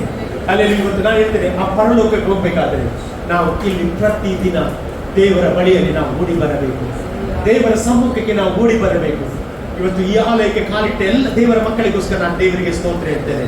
ನಾನು ಹೇಳ್ತೇನೆ, ನಿಮ್ಮ ಜೀವಿತದಲ್ಲಿ ಈ ಕಷ್ಟ ಬಂದದ್ದು ಒಂದೇ ಕಾರಣಕ್ಕೆ. ಯಾಕೆ ಗೊತ್ತುಂಟಾ? ದೇವರನ್ನು ನೀನು ಕಾಣಲಿಕ್ಕೆ, ದೇವರನ್ನು ಸ್ತುತಿಸಲಿಕ್ಕೋಸ್ಕರ ಈ ಒಂದು ಕಾರ್ಯಗಳನ್ನು ನೀನು ಅಲ್ಲಿ ಜೀವಿತದಲ್ಲಿ ದೇವರು ಅನುಭವಿಸಲಿಕ್ಕೆ ಆತನು ಕೃಪೆ ಕೊಡುತ್ತಾ ಇದ್ದಾನೆ. ನೋಡಿ, 120ನೇ ಕೀರ್ತನೆ ಅವರು ದುಃಖದಲ್ಲಿ, ವೇದನೆಯಲ್ಲಿ ಪ್ರಾರಂಭಿಸಿದ ಕೀರ್ತನೆ ಆದರೂ ಸಹ 134ನೇ ಕೀರ್ತನೆಯಲ್ಲಿ ಅವರು ಹಾಡಿದ ಕೀರ್ತನೆ ಏನು ಓದಿ ನಿಲ್ಲಿಸ್ತೇನೆ. 134ನೇ ಕೀರ್ತನೆ. ಎಲೆ ರಾತ್ರಿಯಲ್ಲಿ ಯೆಹೋವನ ಮಂದಿರದಲ್ಲಿರುವ ಆತನ ಸರ್ವ ಸೇವಕರೇ ಯೆಹೋವನನ್ನು ಕೊಂಡಾಡಿರಿ, ಮಹಾಪರಿಶುದ್ಧರ ಸ್ಥಳದ ಕಡೆಗೆ ಕೈ ಎತ್ತಿ ಯೆಹೋವನನ್ನು ಕೊಂಡಾಡಿರಿ. ಭೂಮಿ ಆಕಾಶಗಳನ್ನು ಉಂಟು ಮಾಡಿದ ಯೆಹೋವನು ಚೀಯೋನಿನೊಳಗಿಂದ ನಿನ್ನನ್ನು ಆಶೀರ್ವದಿಸಲಿ. ನೋಡಿ ಪ್ರಿಯರೇ, ಹಲ್ಲೆಲೂಯ. ಅವರ ಪ್ರಯಾಣ ದುಃಖದಿಂದ ಸ್ಟಾರ್ಟ್ ಆಯಿತು. ಇವತ್ತು ನಾನು ಹೇಳ್ತೇನೆ, ನಿನ್ನ ಪ್ರಯಾಣ ದುಃಖದಲ್ಲಿ ಪ್ರಾರಂಭವಾಗಿರಬಹುದು, ನಿನ್ನ ಪ್ರಯಾಣ ರೋಗದಲ್ಲಿ ಪ್ರಾರಂಭವಾಗಿರಬಹುದು, ನಿನ್ನ ಪ್ರಯಾಣ ಅಲ್ಲಿ ವೇದನೆಯಿಂದ ಪ್ರಾರಂಭವಾಗಿರಬಹುದು. ಆದ್ರೆ ನಾನಿವತ್ತು ಯೇಸುವಿನ ನಾಮದಲ್ಲಿ ಹೇಳ್ತೇನೆ, ನಿನ್ನ ಮಧ್ಯ ಅದು ದೇವರು ಶ್ರೇಷ್ಠವಾಗಿ ಮಾಡುವವನಾಗಿದ್ದಾನೆ. ಯಾಕಂತ ಹೇಳಿದ್ರೆ ನೀನು ದೇವರ ಬಳಿಗೆ ಬಂದದ್ದು ಅದು ವ್ಯರ್ಥವೇ ಆಗುವುದಿಲ್ಲ. ನೀನು ದೇವರ ಸಮ್ಮುಖದಲ್ಲಿ ಆರಾಧನೆ ಮಾಡಿದ್ದು ವ್ಯರ್ಥವೇ ಆಗುವುದಿಲ್ಲ. ನೀನು ದೇವರ ಸಮೀಪದಲ್ಲಿ ಹುಡುಕಿದ್ದು ಅದು ವ್ಯರ್ಥವೇ ಆಗುವುದಿಲ್ಲ. ಬೈಬಲ್ ಹೇಳ್ತದೆ, ಆತನ ಸಮೀಪಕ್ಕೆ ಬನ್ನಿರಿ, ಆಗ ಆತ ನಿಮ್ಮ ಸಮೀಪಕ್ಕೆ ಬರುತ್ತಾನೆ ಎಂಬುದಾಗಿ ದೇವರ ವಾಕ್ಯ ಹೇಳ್ತದೆ. ನಾನು ಬಲವಾಗಿ ಹೇಳ್ತೇನೆ, ಇಲ್ಲಿಂದ ದೇವರ ಮಕ್ಕಳೇ, ನಿನ್ನ ಜೀವಿತದಲ್ಲಿ ಒಬ್ಬ ದೇವರಿದ್ದಾನೆ. ಹಲ್ಲೆಲೂಯಾ. ಅವನು ಎಲ್ಲವನ್ನು ನೋಡುವ ದೇವರಾಗಿದ್ದಾನೆ. ಇಲ್ಲಿ ಭಕ್ತರ ಜೀವಿತದಲ್ಲಿ ಕಷ್ಟ ಬಂತು, ಇಕ್ಕಟ್ಟು ಬಂತು, ಅವರು ದೇವರಿಗೆ ಮೊರೆ ಇಟ್ಟಾರೆ. ಅವರ ಇಕ್ಕಟ್ಟು ಏನಂತ ಹೇಳಿದ್ರೆ, ಅವನ ಮೇಲೆ ಏನ್ ಮಾಡಿದ್ರು? ಸುಳ್ಳು ಆರೋಪ ಮಾಡಿದ್ದಾರೆ, ಅವನ ಮೇಲೆ ಮಾಡಬಾರದು ತಪ್ಪನ್ನು ಹೊರಿಸಿದ್ದಾರೆ. ಅವನು ದುಃಖದಲ್ಲಿ ಇರುವಾಗ ಅಲ್ಲಿ ಅವನು ದೇವರಿಗೆ ಮೊರೆ ಇಡುತ್ತಾನೆ. ಆಗ ದೇವರ ಬಾಣ ಅವರನ್ನು ಭೇದಿಸಿ ಹಲ್ಲೆಲೂಯಾ ದೇವರು ಅವರ ಪಾದದ ಕೆಳಗೆ ಬರುವಂತೆ ಮಾಡುವವನಾಗಿದ್ದಾನೆ. ಹಲ್ಲೆಲೂಯಾ. ಅದರ ಕೊನೆಯ ವಾಕ್ಯ ಹೇಳ್ತದೆ, 120ನೇ ಕೊನೆಯ ವಾಕ್ಯದಲ್ಲಿ, ಹಲ್ಲೆಲೂಯಾ, ನನಗೆ ಯುದ್ಧ ಮಾಡ್ಲಿಕ್ಕೆ ಅವರ ಮುಂದೆ ಆಗುವುದಿಲ್ಲ. ಅಲ್ಲಿ ನಾನು ಹೇಳ್ತೇನೆ, ನೀವು ಯುದ್ಧ ಮಾಡಬೇಡ್ರಿ, ಯುದ್ಧ ದೇವರಿಗೆ ಬಿಡ್ರಿ, ದೇವರಿಗೆ ಯುದ್ಧ ಬಿಡ್ರಿ. ಹಲ್ಲೆಲೂಯಾ. ಬೈಬಲ್ ಹೇಳ್ತದೆ, ಯುದ್ಧವು ಕರ್ತನದು, ಜಯವು ನಮ್ಮದು ಎಂಬುದಾಗಿ ವಾಕ್ಯ ಹೇಳ್ತದೆ. ಇವತ್ತು ನಾನು ಹೇಳ್ತೇನೆ, ನಿಮ್ಮ ಎಲ್ಲ ಚಿತ್ತ ಭಾರವನ್ನು ದೇವರ ಮೇಲೆ ಹಾಕಿರಿ, ದೇವರೇ ನಿಮ್ಮನ್ನು ಉದ್ಧರಿಸುವ ದೇವರಾಗಿದ್ದಾನೆ. ನಾವೆಲ್ಲರೂ ದೇವರ ಸಮ್ಮುಖದಲ್ಲಿ ಎದ್ದು ನಿಲ್ಲುವ. ಈ ವಾಕ್ಯಕ್ಕೋಸ್ಕರ ಎಷ್ಟು ಜನ ಸರೆಂಡರ್ ಮಾಡಲಿಕ್ಕೆ ಇಷ್ಟಪಡ್ತಾ ಇದ್ದೀರಿ? ನಾನು ಭಾವವಾಗಿ ನಂಬ್ತೇನೆ, ನಿಮ್ಮ ಜೀವಿತದಲ್ಲಿ ಸಹ ಈ ಒಂದು ಪ್ರಯಾಣದಲ್ಲಿ ಹೋಗಿರುವುದಾದರೆ, ಈ ಒಂದು ಅವಸ್ಥೆಯಲ್ಲಿ ನೀವು ಹೋಗಿರುವುದಾದರೆ, ಒಂದು ಪಕ್ಷ ರೋಗದಿಂದ ನೀವು ದೇವರ ಬಳಿಗೆ ಬಂದಿರುವುದಾದರೆ, ಒಂದು ಪಕ್ಷ ಸಾಲದಲ್ಲಿ ನೀವು ದೇವರ ಬಳಿಗೆ ಬಂದಿರುವುದಾದರೆ, ಒಂದು ಪಕ್ಷ ಅವಮಾನದಲ್ಲಿ ನೀವು ದೇವರ ಬಳಿಗೆ ಬಂದಿರುವುದಾದರೆ, ನಿಮ್ಮ ಜೀವಿತದಲ್ಲಿ ಎಲ್ಲವನ್ನು ಕಳೆದುಕೊಂಡವರಾಗಿ ಇವತ್ತು ಬಂದಿರುವುದಾದರೆ, ಇವತ್ತು ನೀವು ಮೊರೆ ಇಡುವಾಗ ದೇವರು ನಿಮ್ಮ ಮೊರೆಯನ್ನು ಕೇಳುವ ದೇವರಾಗಿದ್ದಾನೆ. ಇವತ್ತು ದೇವರ ಬಯಕೆ ಏನಂತ ಹೇಳಿದ್ರೆ, ನೀನು ಆರಾಧನೆ ಮಾಡಬೇಕೆಂಬುದಾಗಿ. ಕಷ್ಟ ಕಾಲದಲ್ಲಿ ಆರಾಧನೆ ಮಾಡ್ರಿ, ಇಕ್ಕಟ್ಟಿನಲ್ಲಿ ಆರಾಧನೆ ಮಾಡ್ರಿ, ಅವಮಾನ ಬರುವಾಗ ದೇವರನ್ನು ಆರಾಧನೆ ಮಾಡ್ರಿ ಪ್ರಿಯರೇ. ಯಾಕಂದ್ರೆ ನಿನ್ನನ್ನು ಉದ್ಧರಿಸುವವನು ದೇವರವನೇ, ನಿನ್ನ ತಲೆಗೆ ಕಿರೀಟವನ್ನು ಕೊಡುವವನು ಆತನೇ ಆಗಿದ್ದಾನೆ. ಥ್ಯಾಂಕ್ ಯು ಆರಾಧಿಸುವೆನು ನಿನ್ನ, ಆರಾಧಿಸುವೆನು ನಿನ್ನ,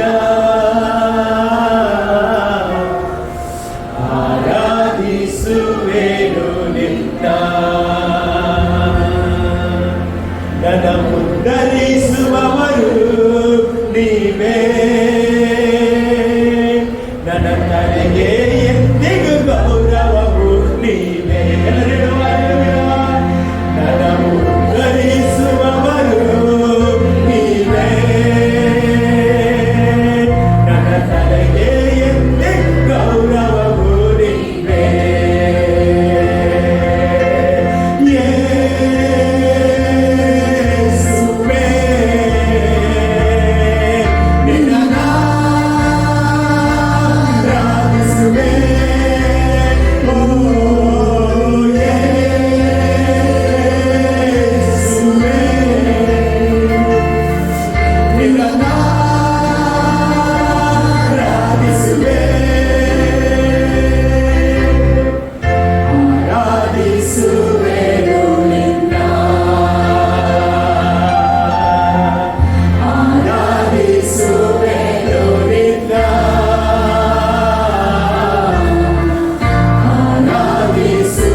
ನಿಮ್ಮ ಜೀವಿತದಲ್ಲಿ ಬಿಡುಗಡೆ ಕಾಣದೆ ಅಲಿಯುತ್ತಿದ್ದೀರಾ.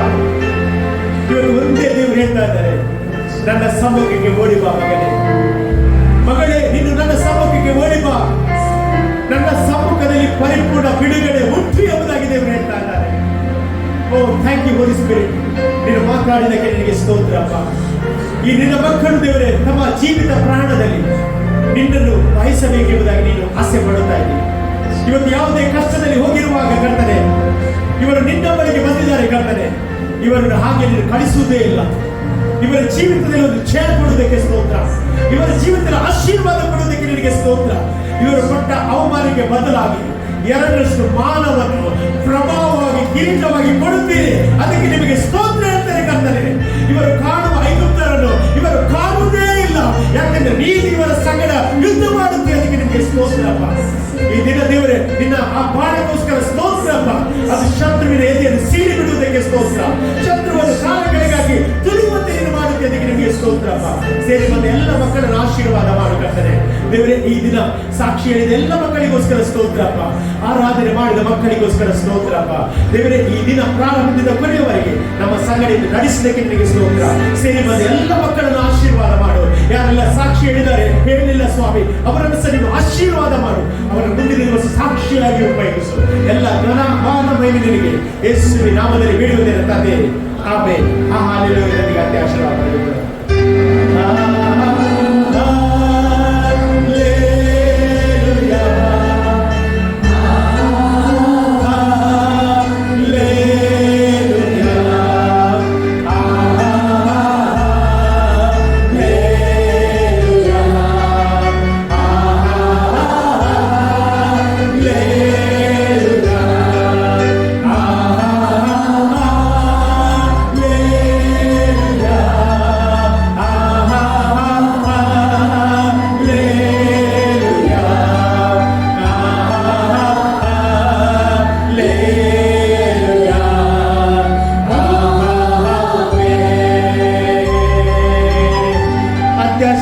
ಪಡೆದುಕೊಳ್ಳುವ ನಮ್ಮ ಕರ್ತನಾದ ಯೇಸು ಕ್ರಿಸ್ತರ ಕೃಪೆಯು, ತಂದೆಯಾದ ದೇವರ ಪ್ರೀತಿಯು, ಪರಿಶುದ್ಧಾತ್ಮನ ಅನ್ಯನಂತೆ ಸಹವಾಸ ಸೇರಿ ಬಂದ ಎಲ್ಲ ದೇವರ ಮಕ್ಕಳೊಂದಿಗೂ, ಸಾರಲ್ಪಟ್ಟ ವಾಕ್ಯದೊಂದಿಗೂ, ಲೋಕದ ನಂಬಿಗಸ್ತರೊಂದಿಗೂ ಇಂದು ಕ್ರಿಸ್ತನ ಎರಡನೇ ಬರಣ ತನಕ ನಿತ್ಯ ನಿರಂತರವಾಗಿರಲಿ.